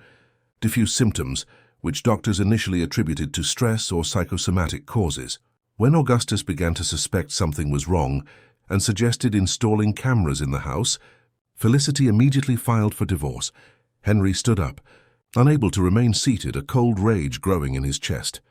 Are you saying she deliberately... There's a psychological condition called Munchausen syndrome by proxy, Richard explained gravely. The individual, usually a caregiver, deliberately causes symptoms of illness in another person, typically a child, to gain attention, sympathy, or other benefits. Like slowly poisoning someone, Beatrice concluded, horrified. Not exactly poisoning, although that can occur in extreme cases. More commonly, it involves manipulating medications, inducing symptoms, exaggerating existing conditions, or simply inventing symptoms when reporting to doctors and others. Henry felt his legs weaken and sat down again. And you think Felicity has this syndrome? I'm not a psychologist, but the pattern is suggestive. However, there's an additional element in Sophia's case that complicates things. Richard adjusted his glasses. Sophia genuinely has a pre-existing medical condition. In the other cases, the children were healthy before Felicity's arrival. That would make her an even more perfect target, Beatrice observed bitterly. An already sick girl, a busy and absent father, and $1 million fund for medical care that Felicity would administer if something happened to Henry. Precisely, Richard closed the folder. And there's another disturbing detail. Felicity has a life insurance policy in Henry's name worth $5 million, taken out approximately 2 months ago. What? I never authorized that. She didn't need your authorization. She's your wife and has a legitimate insurable interest. The documentation seems to be in order, with your signature on all necessary forms. My signature? But I never... Henry stopped, remembering. Wait. A few months ago, before my trip, she brought me several documents to sign. She said they were related to joint investments we were making. I was busy preparing for the trip, and just signed where she indicated. A comprehensible but potentially fatal mistake, Richard commented severely. Literally. The three were silent for a moment, assimilating the terrible implications of those discoveries. What do we do now? Henry finally asked. First, we'll inform the police. What we have is circumstantial evidence, but enough to open a formal investigation. Second, we'll reinforce security here at the house. I suggest cameras, updated alarms, and perhaps even a private security guard. Do you think Felicity might try to do something against Henry? Beatrice's voice trembled slightly. We cannot rule out any possibility. $5 million is a strong motive, especially for someone who has already demonstrated manipulative and potentially criminal behavior. And Sophia, how do we protect her without scaring her? For now, maintain the normal routine. The protective order is still in effect, which legally prevents Felicity from approaching her unsupervised. But be vigilant. Do not allow unexpected visitors. Do not accept gift deliveries or food from unknown sources. Henry nodded, feeling the weight of responsibility. "We'll do everything necessary." "There's still a question," Beatrice observed. "If this syndrome is about gaining attention and sympathy, why was Felicity reducing Sophia's medication, effectively hiding the severity of her condition instead of exaggerating it?" Richard considered the question. "That's a shrewd observation. Perhaps it's not just the syndrome at play here. There's the financial element which we mentioned. And perhaps Sophia represented a threat in some way to Felicity." "A threat? How?" "By competing for your attention, Henry. By being your #1 priority. Some people with this disorder cannot stand to share the attention of the target of their manipulation." Or perhaps Sophia began to question Felicity's actions, becoming a risk to her plans. "I need to talk to Sophia," Henry decided, standing up again, delicately without scaring her. "But I need to know if Felicity did or said anything specific that can help us better understand what happened." "A careful approach," Richard agreed. "We don't want to traumatize her further. Perhaps the presence of a child psychologist would help." "A good idea. I'll ask Dr. Maxwell for a recommendation." As Richard prepared to leave, promising to contact the police immediately, Henry remained immersed in dark thoughts. How had he not noticed before? How could he have been so blind, so negligent, leaving his daughter vulnerable to a predator like Felicity? "Don't torture yourself, Beto." Beatrice placed her hand on his shoulder as if reading his thoughts. Felicity deceived everyone. She was calculating, manipulative. "You are acting now. That's what matters." "I just hope it's not too late," he whispered, looking in the direction of the stairs leading to Sophia's room. Upstairs, oblivious to the disturbing revelations occurring in the living room, Sophia began to assemble her new jigsaw puzzle, spreading the pieces carefully on a table placed near her bedroom window. The Los Angeles sunshine bathed her face, which was slowly regaining its freshness and color. Deborah discreetly observed her, making notes in her nursing log. Every small progress was meticulously recorded. Better appetite, less fatigue, more concentration on activities. Recovery would be slow, but it was happening, day by day. No one knew yet that, while Sophia organized the pieces of her puzzle, Felicity was also organizing hers, in a much more dangerous game, whose rules only she knew, and that her next move was already underway. Monday afternoon arrived with a fine, persistent rain, typical of Los Angeles autumn.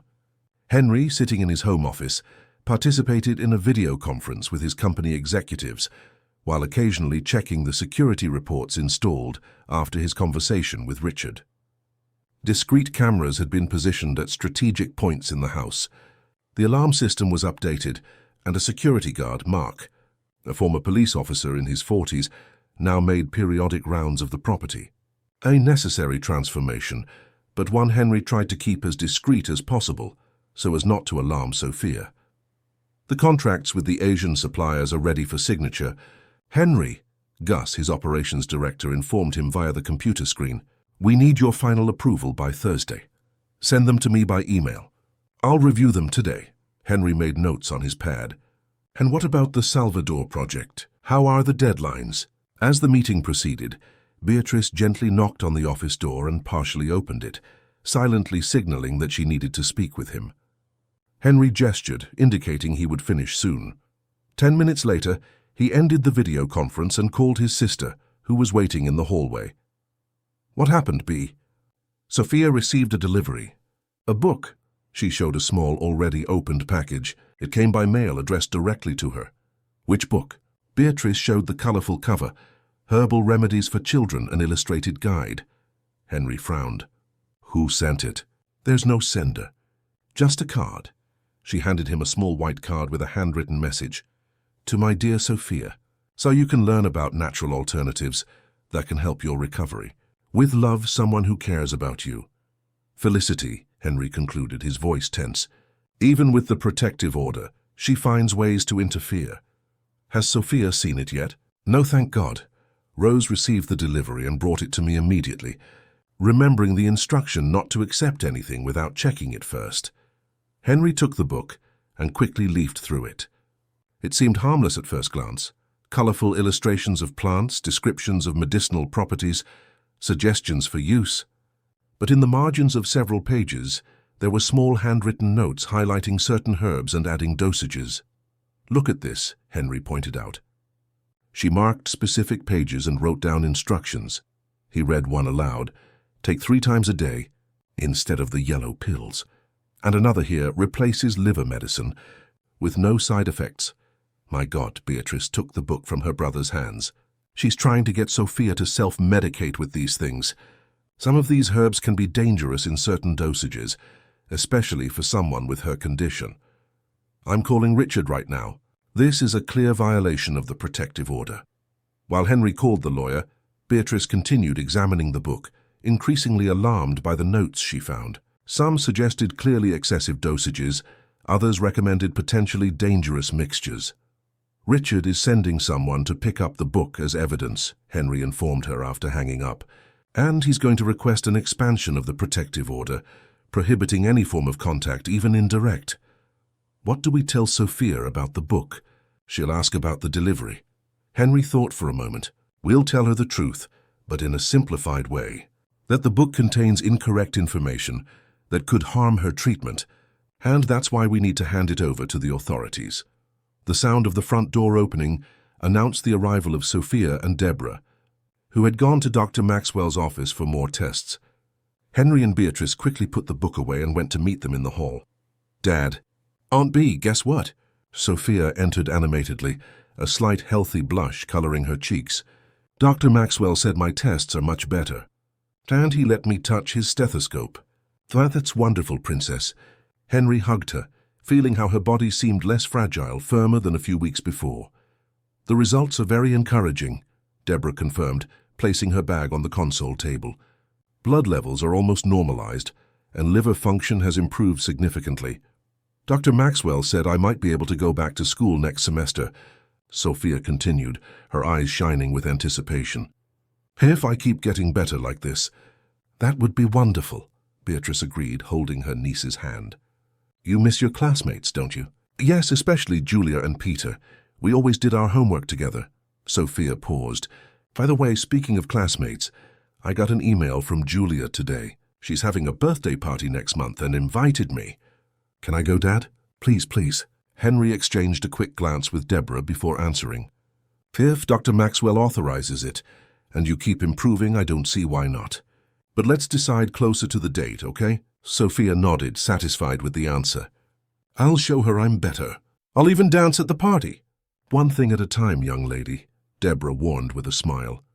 "Now it's time for your snack and then your afternoon rest."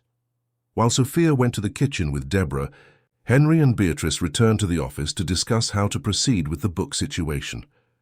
"I never thought Felicity would be so audacious," Beatrice commented, worried. "Sending self-medication instructions directly to Sophia, circumventing all of us. She's desperate. She's lost control over Sophia and her treatment." Henry rubbed his face, tired. "What worries me is how far she might go." Henry's phone rang. It was Richard again. "Henry, we have important developments. The police are formally investigating Felicity now. They managed to get statements from Augustus Mills, the ex-husband, and Dr. Graham's daughter, Marianne. Both corroborate our suspicions about Felicity's behavior." "That's good, right? Does it mean the authorities are taking it seriously?" "Yes, but it also means Felicity will likely be informed of the investigation soon. That could make her act more recklessly. What do you suggest?" "Redouble vigilance. Do not leave Sophia alone under any circumstances, and—" Richard hesitated. "Perhaps it would be prudent for you all to leave Los Angeles for a while, until Felicity is formally charged and the situation is under control. Leave the city." "Where to?" "Don't you have a house in Aspen, Colorado? That would be a good location." "The mountain climate would be good for Sophia, and it would be harder for Felicity to locate you." Henry considered the suggestion. The house in Aspen was a discreet property, bought years ago to spend vacations with Clara. It was well maintained, though rarely used in recent years. "I'll discuss it with Beatrice and Deborah, and I'll need to consult Dr. Maxwell to ensure Sophia can make the trip safely." "The sooner the better," Richard insisted. "And Henry, be careful. Don't forget about the insurance policy in your name." That reminder was like a punch to the gut.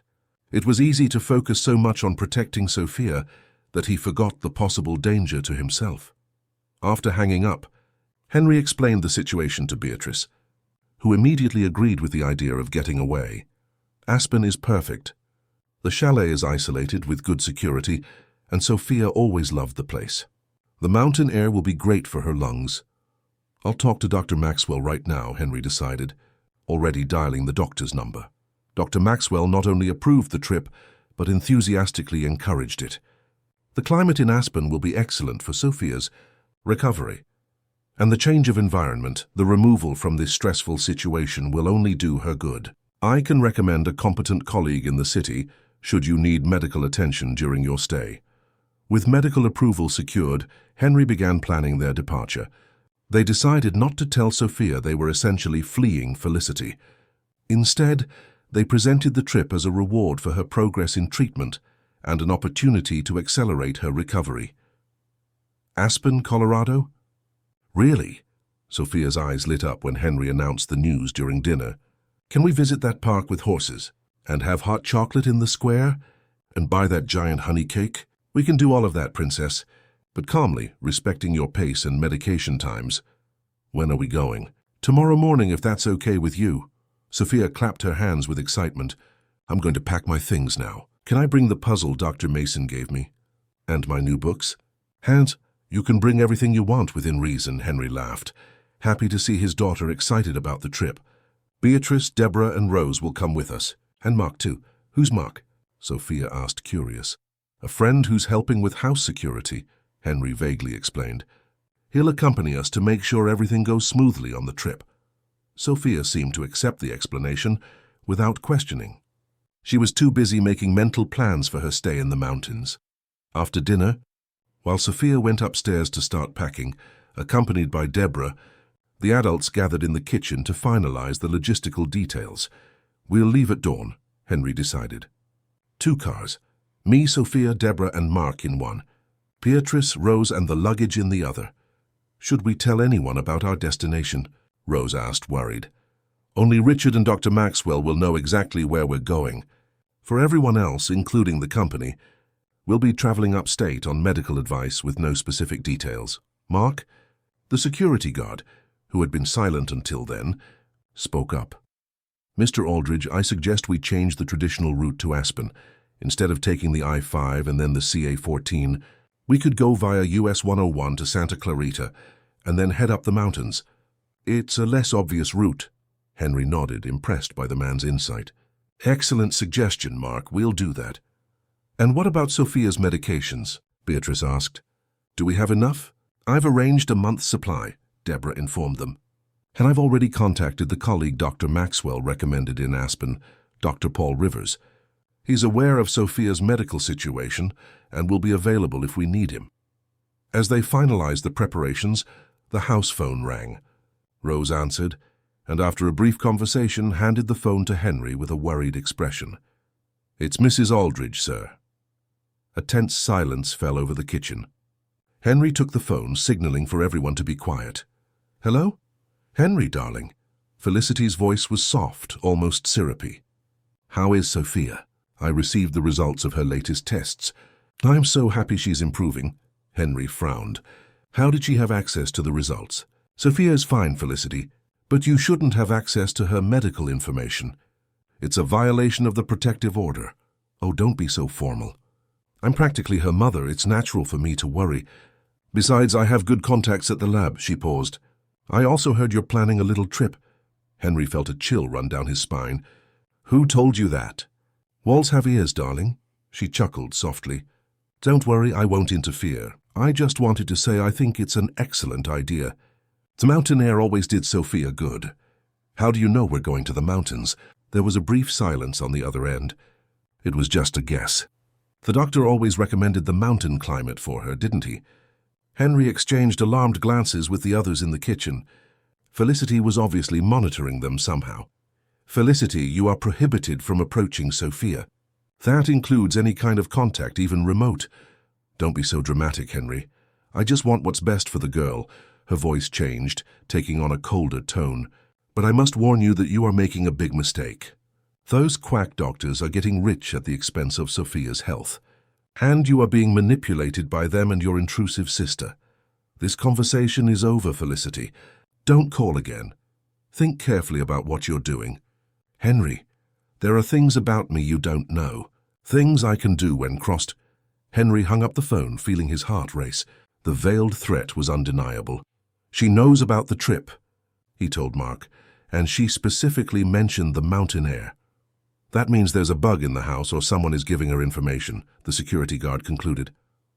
I'm going to do a complete sweep right now. We also need to leave earlier, Henry decided. Not tomorrow at dawn, but tonight. The sooner we leave, the better. But Sophia is already asleep, Rose reminded him, worried. We can carry her while she's asleep, Deborah suggested. She won't even notice the night trip, and when she wakes up, we'll already be on our way to Aspen. Everyone agreed to the new plan. Quickly, the final preparations began, working in coordinated silence. Beatrice and Rose finished packing the suitcases, while Deborah separated all the necessary medications and medical equipment. Mark did a quick sweep of the house, finding no obvious listening devices, which made the existence of an informant more likely. At 11 p.m., everything was ready. Henry went up to Sophia's room, where the girl slept serenely, oblivious to the whirlwind of worries and preparations. Carefully not to wake her, he wrapped her in a blanket and picked her up in his arms. She was lighter than she should have been for her age, a painful reminder of what she had suffered, but also heavier than a few weeks before, a sign of her gradual recovery. He went downstairs with his daughter in his arms, remembering how many times he had made that same journey when she was little, and fell asleep watching television in the living room. The sense of déjà vu was powerful, but now laden with a dark urgency that had never existed before. Outside the house, the two cars were already positioned, engines running and headlights off so as not to attract attention. Mark made a final reconnaissance of the area, checking for suspicious vehicles nearby. All clear, he reported upon returning. We can leave. Henry carefully settled Sophia in the back seat of the first car, where Deborah was already waiting to support the girl's head on her lap during the trip. After making sure she was still sleeping peacefully, he took the wheel with Mark in the passenger seat. The second car, driven by Beatrice with Rose beside her, followed close behind. The two vehicles slid silently through the mansion's electronic gate, the lights being turned on only when they were at a safe distance.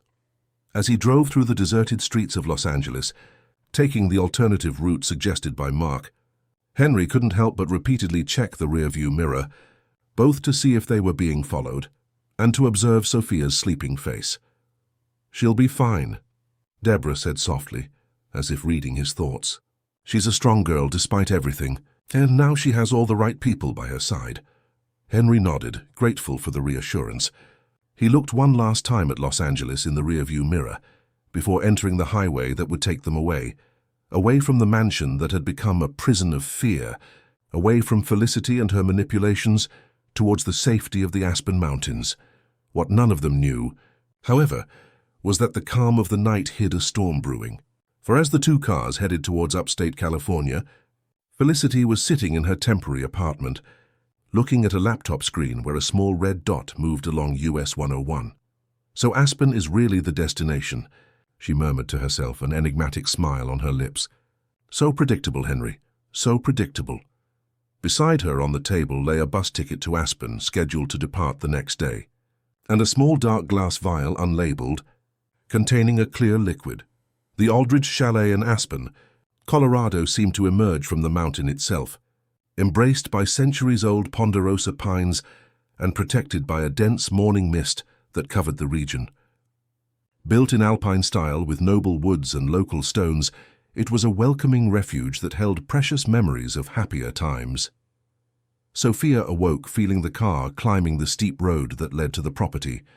Rubbing her sleepy eyes, she looked out the window with admiration at the landscape she loved so much. "We're here," she exclaimed, recognizing the familiar curves of the road. "Dad, look, the pines are bigger." Henry smiled in the rearview mirror, relieved to see his daughter's genuine excitement. "Almost there, Princess. Another 5 minutes. How do you feel?" Deborah asked, discreetly checking Sophia's pulse. "I'm fine. A little tired, but fine." She leaned out the window, observing the dewdrops on the foliage. "I'd forgotten how beautiful it is here." The last time they had visited the chalet was 2 years ago, shortly after Sophia's diagnosis. A difficult time, adapting to the new reality, but also strengthening the bonds between father and daughter. The car finally reached the carved wooden gate that marked the property's entrance. Mark got out to open it manually, while the second vehicle, with Beatrice and Rose, parked right behind. "Wow," Sophia commented when the chalet finally appeared in full. After a last curve on the private road, "It looks like a fairy tale house with all this fog." The chalet was truly charming, with its stained glass windows, ornate wooden balconies, and a sloping roof that now displayed a light mantle of mist. Around it, the naturally wild garden was dotted with blue hydrangeas and miniature roses that Clara, Sophia's mother, had planted years ago. "Let's go inside," Henry invited. "It must be cold in there, but we'll light the fireplace soon." The interior of the chalet proved surprisingly cozy. The local housekeeper, Mrs. Cecilia, notified by phone the night before, had prepared everything for the family's arrival. The main living room fireplace was already crackling, emanating a comforting warmth. The rooms were tidy with clean bedding and extra blankets, and the kitchen exuded the delicious aroma of freshly made vegetable broth. Mrs. Cecilia, Sophia ran as much as her strength allowed to hug the gray-haired woman who awaited them at the door. "I missed you so much." "My girl?" The housekeeper hugged her affectionately. "How you've grown! But you need to eat more. You're too thin." "We're working on that," Deborah assured, introducing herself, while Sophia explored the rediscovered house, recalling every corner with exclamations of joy. The adults gathered in the kitchen to organize the logistics of their stay. "I did all the shopping you asked for," Mrs. Cecilia informed Henry. "Fresh food, the special items for the girls' diet, and I stocked the pantry for at least 2 weeks." "Excellent, Cecilia. And what about security? As per your instructions, I haven't mentioned your arrival to anyone. Not even to my son Joaquin, who usually helps with garden maintenance. And I changed all the locks as you requested." Henry nodded, satisfied. "And Dr. Paul Rivers? Were you able to contact him?" "Yes, sir." "He will come tomorrow morning to meet the girl and check if the trip hasn't made her too tired. He's an excellent doctor, the best in the region." Mark, who had done a quick inspection of the perimeter, joined them. "The property is naturally secure," he reported. "Surrounded by dense woods on 3 sides and with only one access road. I installed motion sensors at the most vulnerable points and checked the existing camera system. Everything is working perfectly." "Great," Henry approved. "Now we all need to rest. It's been a long and tense journey." The rooms were distributed. Sophia would stay in her usual one overlooking the hydrangea garden, Henry in the adjacent master bedroom, Beatrice in the other upstairs bedroom, Deborah in a small room next to Sophia's, specially prepared to allow constant monitoring. Rose would stay in the guest room on the ground floor, and Mark would occupy the external annex, strategically positioned with a view of the access road. After a late breakfast, everyone settled in the main living room, where the fireplace continued to crackle cozily. The fine rain that had fallen during the morning had given way to timid sunshine, which struggled to penetrate through the persistent mist. "Can I go see the hydrangeas later, Dad?" Sophia asked, flipping through a book comfortably settled on the sofa. "I want to see if the ones Mom planted are still there." "Of course you can, but with appropriate warm clothing and accompanied by an adult," Henry replied. "The humid air might not be good for your lungs." "I'll go with her," Beatrice offered. "I'm also curious to see how the garden is." While Sophia and Beatrice prepared for the small garden expedition, Henry took the opportunity to call Richard and inform him that they had arrived safely. "Excellent," the lawyer replied. "I've already informed the police about the temporary change of address, so the protective order remains in effect even there, and there's news about the investigation." "Tell me." The police found evidence in the apartment where Felicity was staying. Detailed notes about Sophia's medications, including records of manipulated dosages and substances added to the original remedies. Henry felt a chill. "What kind of substances?" "Preliminary analyses indicate harmless diluents in some cases, just to reduce the effectiveness of the medications. In others, substances that mask symptoms, making accurate diagnoses difficult. And in at least one case, a compound that could cause long-term liver damage." "My God," Henry took a deep breath, trying to control his anger. She was systematically poisoning Sophia. "Exactly. The police are treating the case as attempted murder by gradual poisoning, in addition to violating a protective order and other minor charges. And where is she now? Has she been arrested? There was a brief silence on the other end of the line. That's the problem, Henry. Felicity has disappeared. When the police went to the apartment with the arrest warrant, she had already left the premises. She only took a small suitcase, leaving most of her belongings behind. Henry felt his stomach drop. She might be on her way to Aspen. It's a possibility we cannot rule out. The police have already been alerted and are monitoring the main access routes to the city. They have also placed surveillance at the bus station and taxi stands. But Aspen is a tourist town, with many alternative access routes and a significant transient population, especially this time of year. I'll redouble vigilance here and inform Mark immediately. Do that. And Henry, be very careful. The psychiatrists consulted by the police believe Felicity exhibits a severe personality disorder, possibly psychopathy, in addition to Munchausen syndrome by proxy. The combination makes her extremely dangerous, especially now that she feels cornered. After hanging up, Henry immediately summoned Mark and informed him of the new developments. The security guard nodded gravely. I'll reconfigure the security protocols, Mr. Aldridge. From now on, no one enters or leaves the property without double verification. And I suggest someone stay with Sophia all the time. No exceptions. We're already doing that. But I'll reinforce the instruction with everyone. Henry gathered Beatrice, Deborah and Rose to inform them of the situation, while Sophia was still in the garden, fortunately accompanied by Mrs. Cecilia, who was showing her how some of the plants had grown since her last visit. From now on, maximum vigilance, Henry instructed. Sophia must not be left alone for even a minute. And no leaving the property until further notice. But won't that scare her? Rose questioned, worried. She was so excited about visiting the park and the village. We'll need to find a balance, Henry conceded. I don't want her to feel like a prisoner or perceive the real danger. We'll just say that the doctors recommended a few days of absolute rest before we start exploring the town. Everyone agreed to the plan. Sophia's safety was the highest priority, but her emotional well-being also needed to be preserved. She was finally beginning to regain not only her physical health, but also the joy and vivacity that had always characterized her. The rest of the day passed in relative tranquility. Sophia spent hours in the garden with Beatrice and Mrs. Cecilia, rediscovering plants and flowers, telling stories about her mother and the summers they had spent there as a family. Later, in the cozy interior of the chalet, she helped Rose prepare cinnamon cookies, a tradition of the mountain region, while Deborah discreetly monitored her energy and vital signs. In the early evening, after dinner, everyone gathered in the main living room for a board game session. Sophia, though visibly tired after a day of activities, insisted on staying awake. Just one more game, Dad. Please, she pleaded, stifling yawns. We'll continue tomorrow, Princess. You've had a busy day and need to rest. Remember, Dr. Paul is coming to meet you in the morning. After a final protest, Sophia finally agreed to go to bed. Henry accompanied her to her room, watching as she settled under the covers, her face already softened by impending sleep. I'm glad we came, Dad, she murmured, her eyes half closed. It feels like Mom is closer to us here. Henry felt a lump in his throat. She is, darling. She is. He stayed there until Sophia fell completely asleep, then returned to the living room, where the other adults awaited him for a more serious conversation, away from the girl's ears.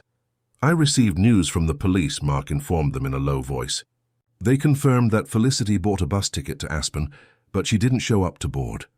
This could mean she found another means of transport, or that it's a diversionary tactic. We cannot let our guard down, Henry declared. Knowing Felicity, she wouldn't give up easily. I agree, Beatrice said, especially because Sophia represents not only an obsession for her, but also a risk. Sophia knows things, saw things, that could incriminate Felicity even further.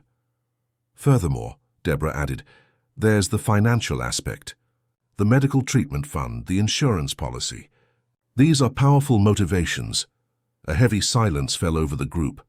The fireplace, once a symbol of coziness, now cast unsettling shadows on the wooden walls. We'll establish surveillance shifts, Henry finally decided. Mark is already monitoring the exterior. We'll take turns inside the house, especially near Sophia's room. After defining the schedule, everyone retired to rest except Mark, who began his night rounds, and Beatrice, who took the first internal surveillance shift. The night passed without incident. The dense fog that had enveloped the chalet during the day turned into a light but constant rain, creating a sound curtain that lulled the house's occupants to sleep. The next morning, Dr. Paul Rivers arrived punctually at 9 a.m. He was a middle-aged man, with graying hair at the temples and lively eyes behind round spectacles. His gentle and good-humored manner immediately won Sophia over. "So you're the famous Sophia," he exclaimed after the introductions. "Dr. Maxwell told me a lot about you. He said you're the bravest and smartest patient he knows." Sophia smiled, obviously pleased with the compliment. "Dr. Maxwell is nice. He always explains everything he's going to do beforehand." "That's excellent medical practice," Dr. Paul agreed. "How about we do the same? I'll explain each part of the exam before I perform it, and you tell me if you're comfortable. Agreed?" The exam proceeded smoothly. Dr. Paul was meticulous but efficient, making Sophia laugh with funny comments while checking her vital signs and performing simple reflex and coordination tests. "Impressive," he commented after concluding. "For someone who was so debilitated a few weeks ago, your recovery is remarkable. Dr. Maxwell is truly a wizard of medicine." "And is the Aspen climate helping?" Henry asked, anxious. "Certainly. The mountain air, less polluted and richer in oxygen, is excellent for lung function. We just need to be careful with excessive humidity, especially at night and in the morning." Dr. Paul reviewed the medication plan with Deborah, made some recommendations for appropriate activities for Sophia during their stay, and promised to return in a few days for a follow-up. "Before leaving," he asked to speak privately with Henry. "Dr. Maxwell explained the delicate situation to me," he said when they were alone in the chalet's office. "I want you to know that you can count on me for any emergency, at any time of day or night." "Thank you, Doctor. It's a relief to have a trusted physician nearby." "I also wanted to comment on something I noticed during the exam." Dr. Paul adjusted his glasses, thoughtful. "Sophia spontaneously mentioned that she feels safer here than in Los Angeles. When I asked why, she said that no one will hide my medicine here." Henry frowned. "She said that?" "Yes, and she went on to say that woman couldn't reach her in the mountains because the mountains are magical and protect children." The doctor paused. "It seems she's processing the situation through metaphors and stories, which is common in children who have experienced traumatic events. But it also indicates that she was more aware of what was happening than you might have realized. She never said anything openly. Children in that situation rarely do. They feel torn, confused, sometimes even guilty. Sophia probably sensed something was wrong, but didn't know how or to whom to communicate her fears." The conversation with Dr. Paul left Henry pensive for the rest of the morning.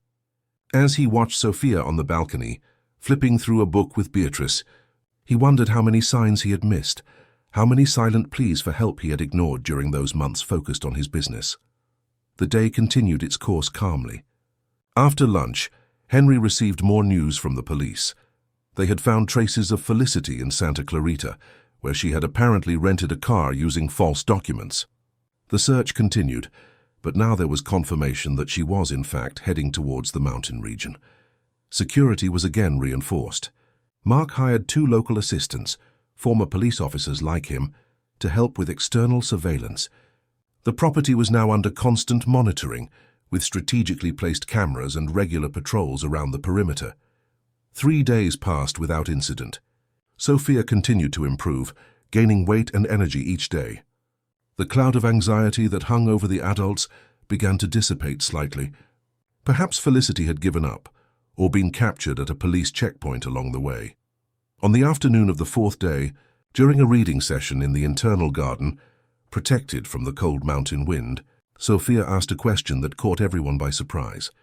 "Dad, is Felicity going to live with us again when we go back to Los Angeles?" Henry, who was reviewing some work documents, abruptly looked up. "Why do you ask that, Princess?" Sophia shrugged, seemingly casual, but her eyes revealed a real concern. "I was just wondering, because now it's much better without her. No one yells at me when I don't want to take her medicine." "What medicine of hers, Sophia?" Beatrice asked softly. Those bitter teas and different pills from what Dr. Maxwell ordered.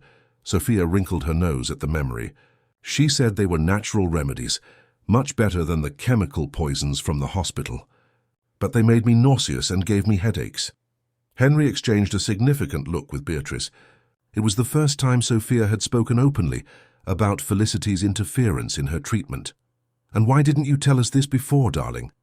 Henry asked, keeping his tone light despite the storm of emotions he felt. Sophia lowered her eyes, suddenly interested in her own fingertips. "She said if I told you would be very angry with me. That you would say I was making up stories and send me to boarding school." "Sophia," Henry gently held his daughter's chin, lifting her face to look at him, "I would never, ever be angry with you for telling me the truth. And I would definitely never send you away from me. You are the most important person in my life." Sophia's eyes filled with tears. "I wanted to tell you, Dad, but I was scared. And then you were always traveling, and when you came back you were always tired or busy." Those words hit Henry like a punch. He had failed Sophia in so many ways, not just by trusting Felicity, but by not being present, truly present for his daughter. "Forgive me, Sophia," he said, his voice choked. "I promise that from now on I will always be here for you. To listen, to believe, to protect." Sophia hugged him tightly. "I know, Dad. And to answer your question, no, Felicity is not coming back to live with us. Never again." That moment of intimacy and truth was interrupted by the sound of hurried footsteps. Mark entered the internal garden, his face tense. "Mr. Aldridge, can we talk in private?" Henry nodded, excusing himself with Sophia, who returned to her reading with Beatrice, though her eyes followed her father and the security guard with curiosity. "What happened?"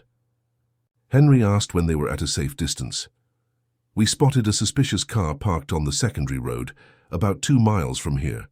My men made a discreet approach and confirmed it's the vehicle rented in Santa Clarita, under the false name used by Felicity." Henry felt a chill run down his spine. "She's here. Are you sure she couldn't get close to the property?" "Absolutely. The sensors didn't detect any intrusion, and the cameras didn't record any suspicious movements. But the fact that the car is abandoned means she might be moving on foot, trying to find a gap in our security." "Has the police been informed?" "Yes, they're on their way. But with today's thick fog and winding roads, it might take them over an hour to arrive." Henry took a deep breath, trying to organize his thoughts. "Reinforce vigilance at all access points. No one enters or leaves until the police arrive. And I want Sophia inside the house right now." "Understood." Henry returned to the internal garden, striving to maintain a calm expression. "Sophia, it's getting colder out here. How about we continue reading inside, near the fireplace?" Sophia nodded without questioning, but Beatrice immediately caught the tension in her brother's voice. Discreetly he murmured, "She's here," as he passed Beatrice, who visibly paled before quickly composing a neutral expression so as not to alarm her niece. Inside the house, Henry gathered everyone in the kitchen, while Sophia went to her room to get another book, accompanied by Deborah. In a few words he explained the situation. Everyone on high alert. Rose and Mrs. Cecilia, close and lock all doors and windows. Beatrice, stay with Sophia at all times. Deborah, prepare an extra dose of calming medication, just as a precaution, in case Sophia perceives the danger and becomes anxious. Everyone nodded, understanding the gravity of the situation. "And what about you?" Beatrice asked, worried. "Remember the insurance policy, Beto. Felicity might be after you as much as Sophia. I'll be fine. Mark and his men are watching the perimeter, and I have this." He briefly opened his jacket, revealing a small weapon in an inside holster. "Firearms license. I never thought I'd need to use it, but—" "Be careful," Beatrice insisted. "Sophia needs you." As the security preparations continued, the fog outside grew denser, enveloping the chalet in a white shroud that, paradoxically, now seemed more menacing than cozy. Somewhere within that white curtain, Felicity approached, driven by a sick obsession and a desire for revenge that made it impossible to predict her next actions. The wait was over. The final confrontation was about to begin.